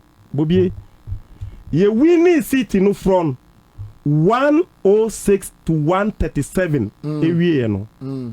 Na aka say e was say you speaker of parliament. Bobie, who 137, Obi 138. Abana amokwa akoto no a majority decision. Bako kra counted. But na MPP were 138 and 137 plus 1 independent and NDC were 137. I say, for example, for campaign Enam say, on a cohan hotel like Bobie in the first place a trop. We are sure. Parliament. No, Sadia we Martino a trop. Bobie. Parliamentary caucus no. Parliamentary caucus no. Busumi bia MP bia o salary bar yeti party to party dues. Ente busumi bia NDC MP bia yeti usika 1,500 Ghana cedis. I see. Na yedi ya chem edifa ako party headquarters. Na yedi fano atu ya kantum. Ente MPB bibi tuwa ena yedi welfare. Ente koba se ye ko akwa to abayi speaker of parliament no. Ye party caucus NDC parliamentary caucus minority caucus sika na edaho ewo NIB ena ye ko yibi ediko high Marriott hotel endi meba enye ofu enye individual sika enye misika enye obi sika eye party minority NDC parliamentary caucus sika endi enye ofu swamp of both. I'm telling you on authority Bobie me campaign for no Yesika ena ediko high Marriott hotel.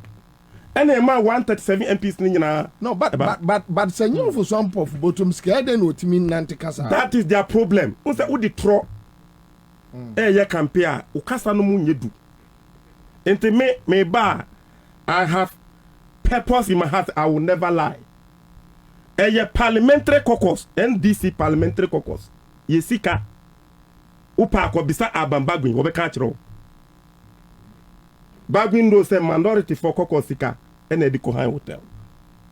ɛna yɛn nyinaa kɔ camp wɔ na yɛkasa yɛkasa wie na ɛfa 3 buses with a parliamentary dispatch radar ɛna dispatch radar no di yɛnim ɛna yɛn nyinaa kɔ parliament yɛkɔ ɛna Freddy Blate hɔ Kandapa national security minister eti hɔ all their ministers gurus no muto they were going to intimidate the MPP MPs to do open voting so that they win the seat. Okay. Ade no so ye no open dia ye ntimi wini. Enti na wo say ye so ye take ye make sure say mbra no be dem be ye adwuma. Na so na ye party penyin bia ne ho. I'm telling you. I say don't get ye try no ti MPP for no soro. Our face here. Enti ye hu no na mbora na ba. General, not the Dean General no na kata Kandapa kata Freddy Blair kata Samia Ukunu class war. I see. I'm telling you. Nti yeah to abano or fan phone.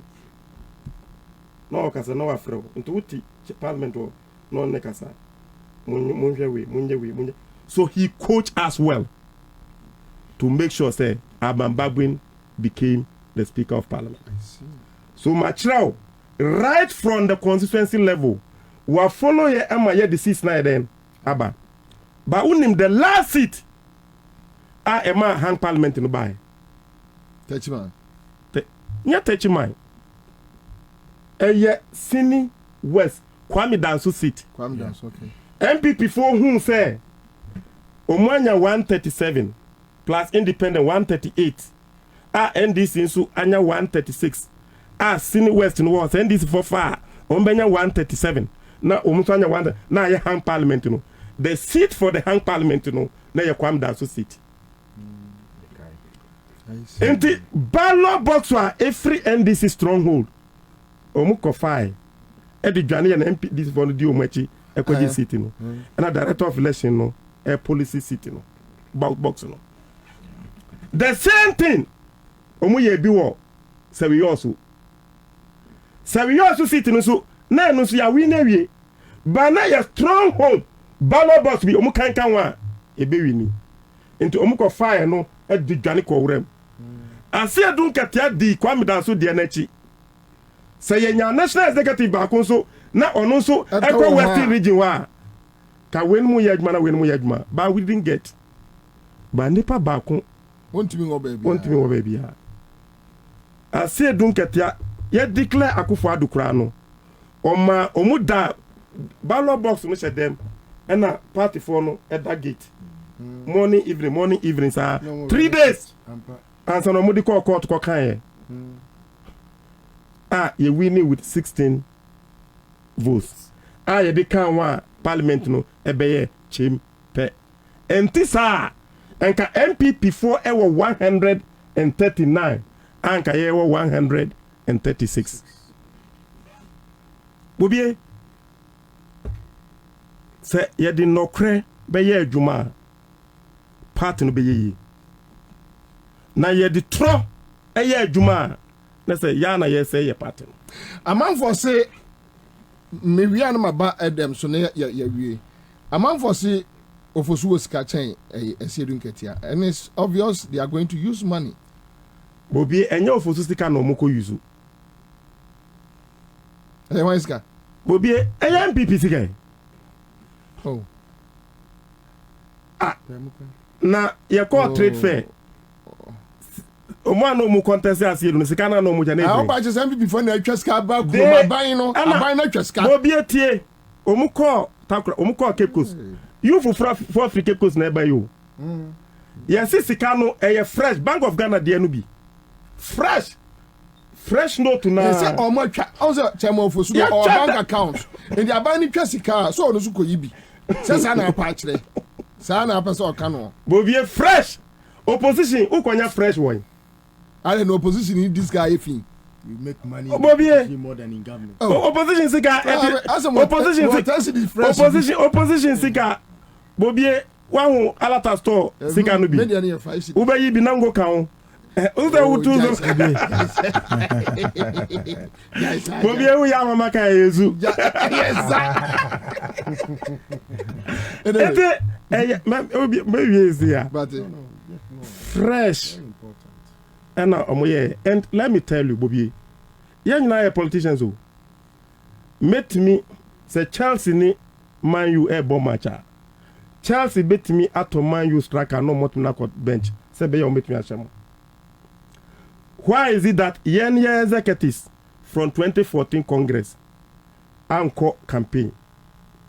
Even 2018, ye me bubo bebia I say don't get yakoye.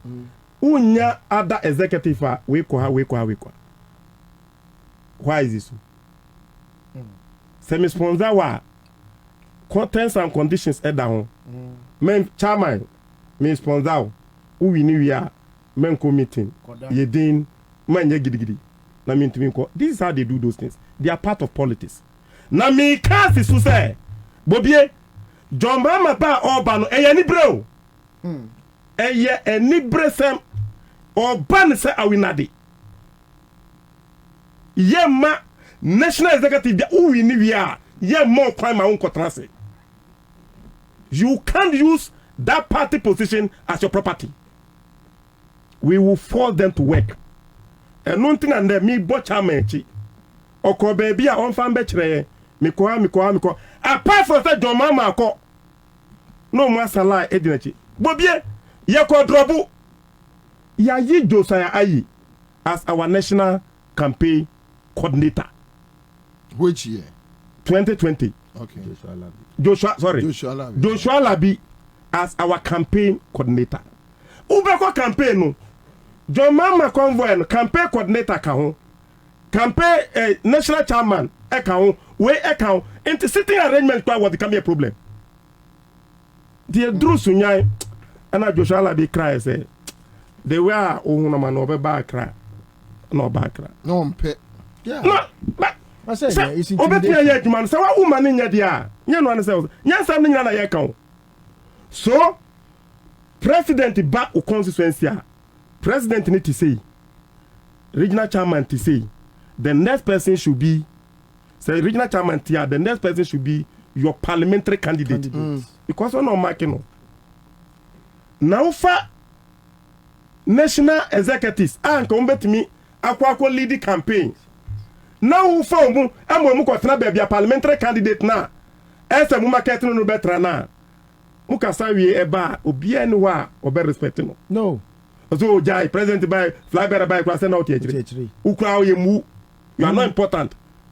How can you win? So political marketing president in bar seat no should be 7.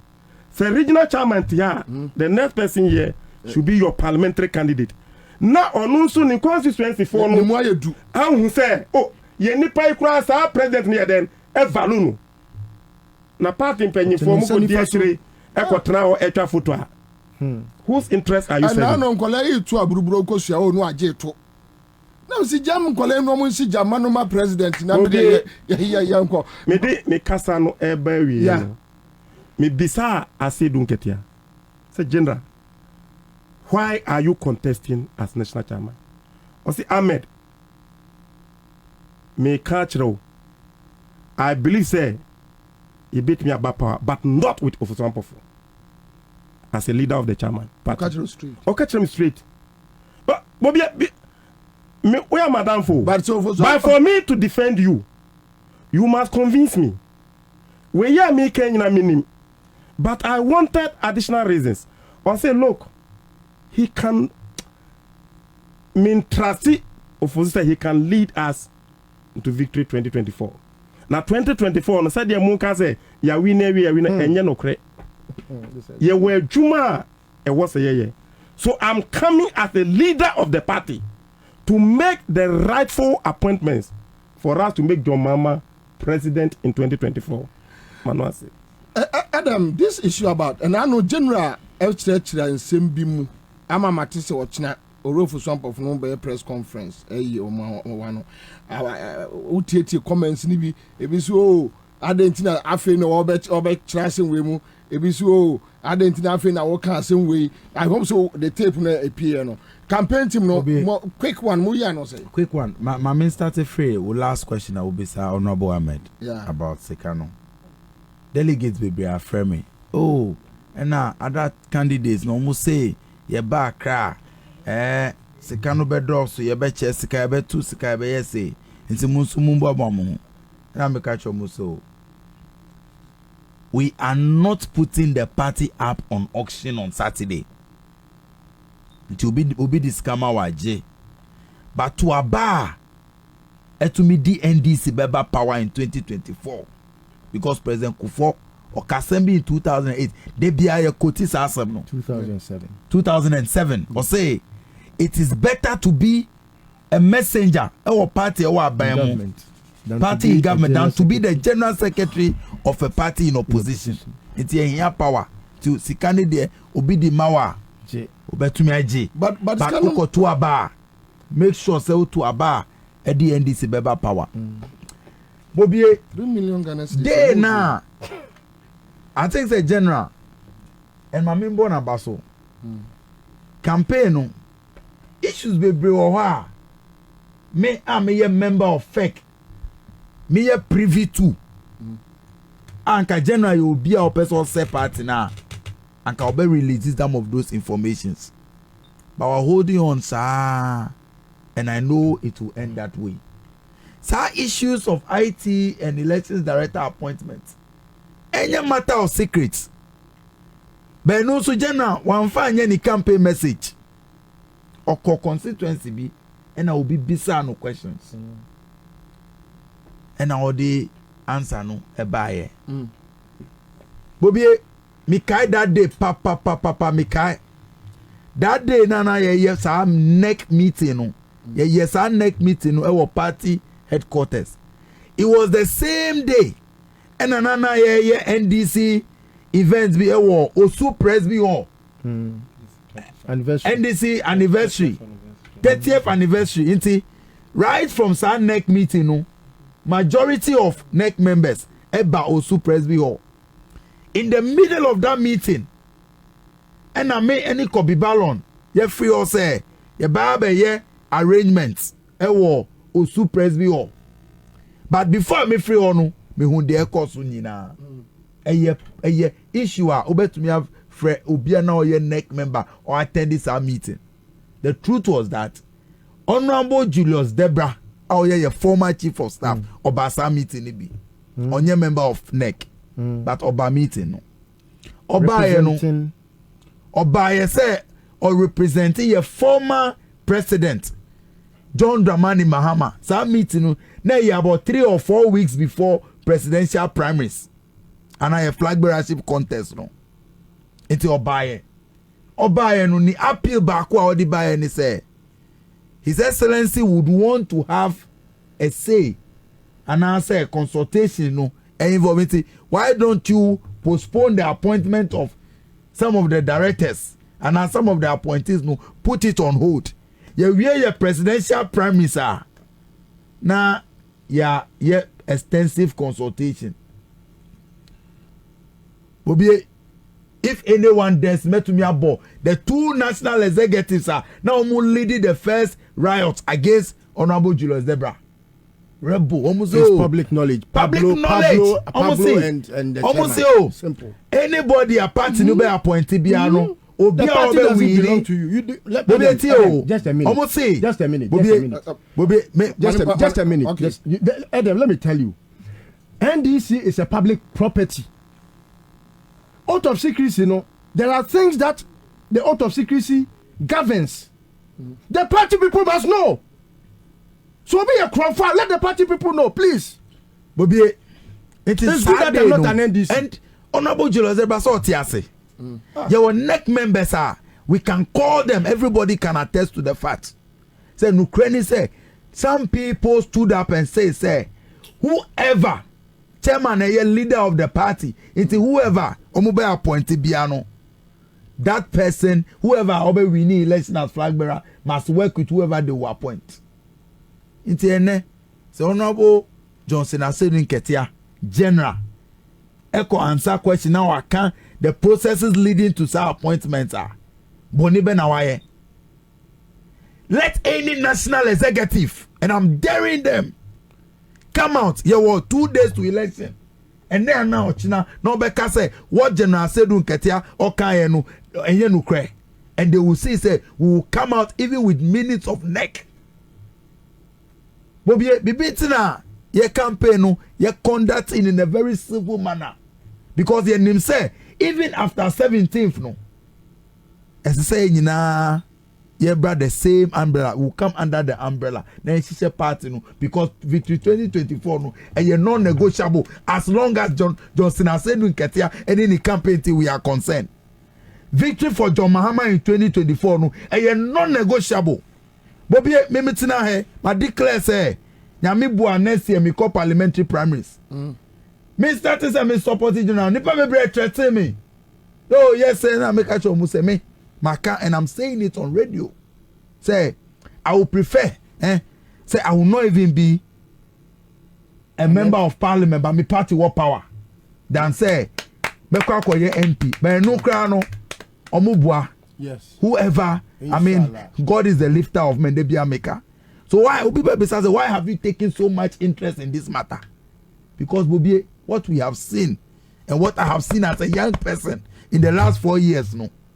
There is a reason why I will do everything to make sure say Johnson Asedun Ketia becomes our chairman, because he to me trading the future of your party, no sir. Bobie, me are passionate about campaign. No, it's na radio stations. It's one friend me. I say me a spokesperson, but me person me grantee interview, because I'm sure party no. So there was some hypocritical elements. Oko kanu krena. Omo nimpa say enu na enu kreno, but they don't want you to speak it. Where they ever break it party, no. Everything General said in that audio, your public knowledge. Now me a surprise, say you want Kwabena or regional executives. But to me a bomudi, some of them stood up and defended Julius De Brown that day. But Obia, keep it quiet. Me see that day, Julius every meeting, no. The distance between high table no to the door. Now I yet to say such a long journey, man. Because Obia Obe representing a former president. And now I am embarrassed. No. To shock. Please. Everything General said in that audio concerning the appointment in the Ukraine. Now Obia Obe in the press conference, a spokesperson or movie who will respond. Campaign or ebe degenerating into accusations and all of that. Another one, a quick one. Is it true because Victor Smith is soon say Roger Mahama Frey a general said my general uncle. Is it true? Bobie and then me release a statement. On this matter. It is never true. The only time Bobie, mami set the record straight. Oh, the only time a council of elders, any President Mahama, omu person will interfere in this race, no say after campaign launch of Johnson Asedun Ketia, and omu from Umienu into the house of your National Council of Elders chairman, Honorable Alhaji Idrisu Mahama. And as I meeting, me information from my candidate, say for more than 2 hours now, mukotina onu. Honorable Fuswan for your chairman now. I think say Honorable Betty Mode ebe kasa say after General Koye and also by that time now a lot of people had left. Obia President Mahama has never said say Johnson has said Ketia should not contest. So meaning Obia name President Mahama a Democrat. So we Onukra as a former president. Obia Debia Obi Bisasa then a President Mahama Onu now raising funds for the party towards the Congress. Now make sure mu say you have no idea. Say a light bill cry at your party office. Almost everything say your parliamentarians omu contribution no supporter. Then you President Mahama. So I don't think that Victor Smith is lying about General. What is it? Bobie, elections na yeko. Now Ebimwe believe in Akufo-Addo strategy of telling lies. So the same. It's your muka. So you respond. You set the record straight. Liars. And you disappointing. Say, you Kwabena and you looking up to them, and can some way your role models. Now internal elections, who are engaging in He found when did President Mahama call say President Sister Johnson and said Ketia should not contest. And Honorable Joyce Bauer had the statement by President Mahama released a statement on 2 different occasions. I want to sign microphone to say, stop using my name in this internal contest. Stop. Because oye Democrat obian in President Mahama. President Mahama you obia. So titisa oye tisa Akufo-Addo and Kwabena said because almost all the finances and they be everything for the party oye no na oye no on Pinikra say Akufo be contesting. But he's always welcoming contest. The last contest, he brought all the 5 people who contested him on board. Professor Alabi the campaign manager in 2020. That is a pure Democrat. Professor Alabi all contesting. He saw qualities in him and made him campaign manager or invited Obia on board. President Mahama or a Democrat or believing say everybody who is qualified to contest whatever position call the delegate no to fine. Why are we dragging his name into it? It's a young guy, your friend is in Toronto. President Mahama never told Asedu Nketia not to contest for chairman. Sa in Toronto, young guy. And you are setting record no straight. Omu pair, omu for date. And now who was in the meeting. And because the only meeting our friend and Amika say it was only to tell them say mu campaign no mu conduct no in a civil manner say na emfa into Kwabena. Apart from that, nobody told us Ketia say don't contest. Live on Accra 100.5 Citizen Show. Tadi FM in Takra, the Fabia FM in Ewo Yen Kranza, Sunyane FM. We are grateful. Western FM Ewo Lembele. But listen, what team penny for me and some of my Bruce Papa. Yes, Bonopo. The Omaka, we have the next 4 minutes to go. A poem a bonina and some men able men, Honorable Ahmed. Elder, me bo abaso papa. Na me bo Edem so abaso. The Malcolm X in the making. No, sa ketu sa to. Oh yeah. No, ketu no. You be go di afi. Oh yeah. Oh yeah. What there omo so omo do ombeba be face you no. Omo fo omo mra. Ade a ene empanifo mienu aye. Sabi emframa ahwa kokoto. Ama nene to adaho. Look, Kwabena, se obi nim listo wala. Ebi a listo wa ti radio so a wo kasa da bia no. Ene bia wo nim no. Sebi da bia wo kan asem bi mabobra. En mabobra no. Se wa bobra na obi ti se Akufo-Addo wudi ni we ya be hwete wo bra ba wa bo ama ene sebi o se ko wa no kura na usuro de ekira obedi. Na obi abetra opposition atimi anya sika amenne na dan ane ne nneoma na japade dawson now you just suspicious utifie listo obetra na o ka ofoso apofasema no wamuni ebinim didi matem Kwabena minim dia kosunti na mete ha sabi minimanu yie ti ne na mana me kura me kroa minimanu ye NDC Ako elections. Kwabena, mienu, how many days were we not here? After even going as far as to Kumasi, Western region, and in them, Yako radio, where so near them, where near farm, Anajo, there was a day that me also back. Bobie Jamigata, no, we have to go. Then you sell my destiny, you sell Ghanaian's destiny, and now you're capital board, and now I'm not radio, now Kabi, Yakopo Chiaka. And me did this Pentecost nyame. Sorry now, your friend Pentecost no look. I have said it and I'm mentioning it again. Kwabena, the Church of Pentecost is a Holy Spirit church. Obi oye Church of Pentecost boni bi Nyakopo yineto. Hwe your apostles are one back from the time of your friend is saying our founder. Eba Safo Makion to Safo to Yeboah, hwe ono penny nipa na Rollins de netra ne kam just because of a futu obeka ni pem o te se elder etihui sana na aposo yebo atie wo kana adwini page na Rollins catch and say yes I love you because you tell me as it is asofo awodo anu maka nyina o Ghana no mu nyina suro but apostle yebo obeka na adwena kyerɛ wo. The Church of Pentecost has become an arena. Edu baby anam yam timi se me so obi timi the Pentecost di bone. Obi timi the Pentecost di bone. I don't think I'm very, very much the like for God. So don't yamia unye bone da enti adasan. Because bibia ya chichi no nipa ho bia na nyame na eye. Unfa nyame di eni bone. Yakwato aba. Wonti say what jira ba bia ka kire Ghana fo nyina say yesi edu ketia na went man collect results. Wonti da. Wakwato adu mefe manka. Is it true? Per their assertions. Is it true? Who appointed Griffiths? I said, look at you appointed Griffiths. And you know, Pablo Cody, your friend saying, Julius Debra Terminal. And you know, yesterday, 3 days ago, I heard Pablo saying, Sami Jenfi Yakwala. I did not tell him. Meanwhile, you, Pablo, you insulted Julius Debra. Me and friend, my friend, in respect of the meeting, of course, or no. I heard them once. You insulted Julius Debra. So you name that. But today, someone even called me 3 days ago.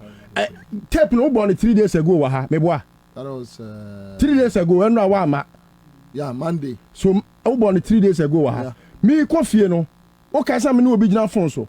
The person was in the meeting. Okay, Pablo. Julius Debra. Pablo who tip any Julius Debra. Who did not tell him? Penny say Julius Debra. Who did not tell him? Who did not tell him? Obi a ne flag bearer na Asumano. Former president Asumano. Who did not tell him? Chairman D and one what in a sabu boat table, no table, then a sabu boat was in a sacrania. All these were said. So, baby, I do know. Me say, maybe some people think say me this, but I'm telling you, I will fight because minim say this depend the hope of this country. Today, I'm telling you, there is none. Say kabibi wa kabia come in me songs and fonso. I kabia come akọ join you. But I know say John Mahama is the next hope of this country. And I know that the NDC can only redeem us.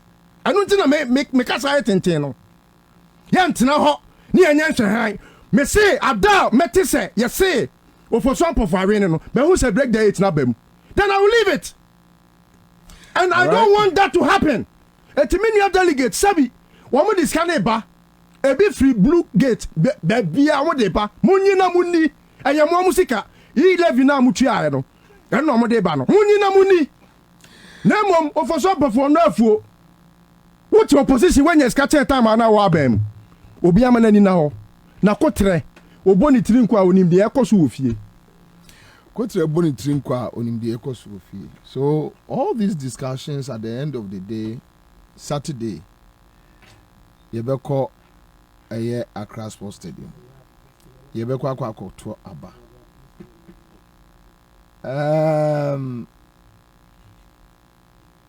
800 ye ubetnya campe 10,000 obebre papa 10,000 obebre papa we you obi ade akura 1,000 5,005 obebre papa opa yen 500 papa. But at the end of the day, no, yede no kre ena eko na yede no kraba. But let's beside them, just 30 seconds. I don't think MPP for any break a general campaign so sir, because almost from the national chairman of MPP.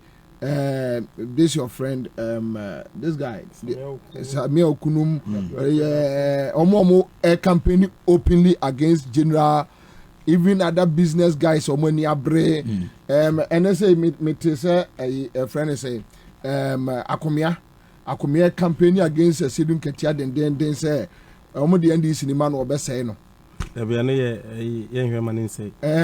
na me bisa no say akomia na NDC who per say na say din katia na be say no asenka we den ka ade papa oso opo bia cha wan hwe obe say party no so no mo pick sa na ma we dia obi ya pick bebre na quick response am we say we are delegates I will be to about on Saturday bisa won say den na your opponents omo ye very very comfortable with a particular candidate.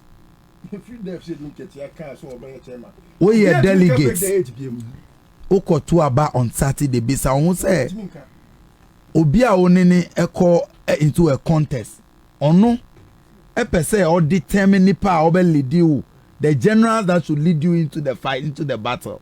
It should tell you something. Johnson has said doing Ketia, or you're trustworthy, or you're fearless, or you're courageous, and or you'll be for 17 good years. 17 good years in party leadership. No traits of ever being compromised. And Omunim said they cannot compromise him. I speak for General, and I'm speaking for him as I know him and as others have known him. Iti Bobie MPP phone there, and then uko Twitter General trendy. Koshe trend no.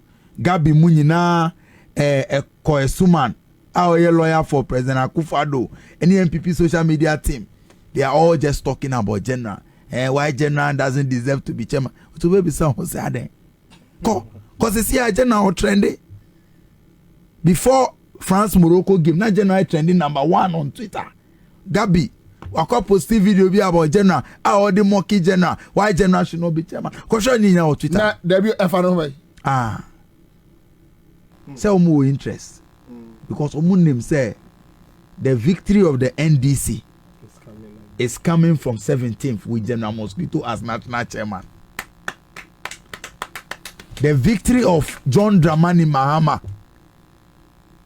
started from the Accra Sports Stadium with the election and declaration of Johnson Asedu Nketia as national chairman or your number 2. Into MPP4 almost shown this. But no matter what they do, Bobie NDC for no power. 8 years under this miserable government. Another extra day in office. Power. And we know who can get us the power. Okay, that's it.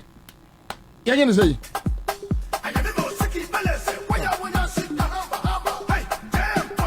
Okay. Mama mense sarre dem no mama mesre mo away. Accra FM 100.5 100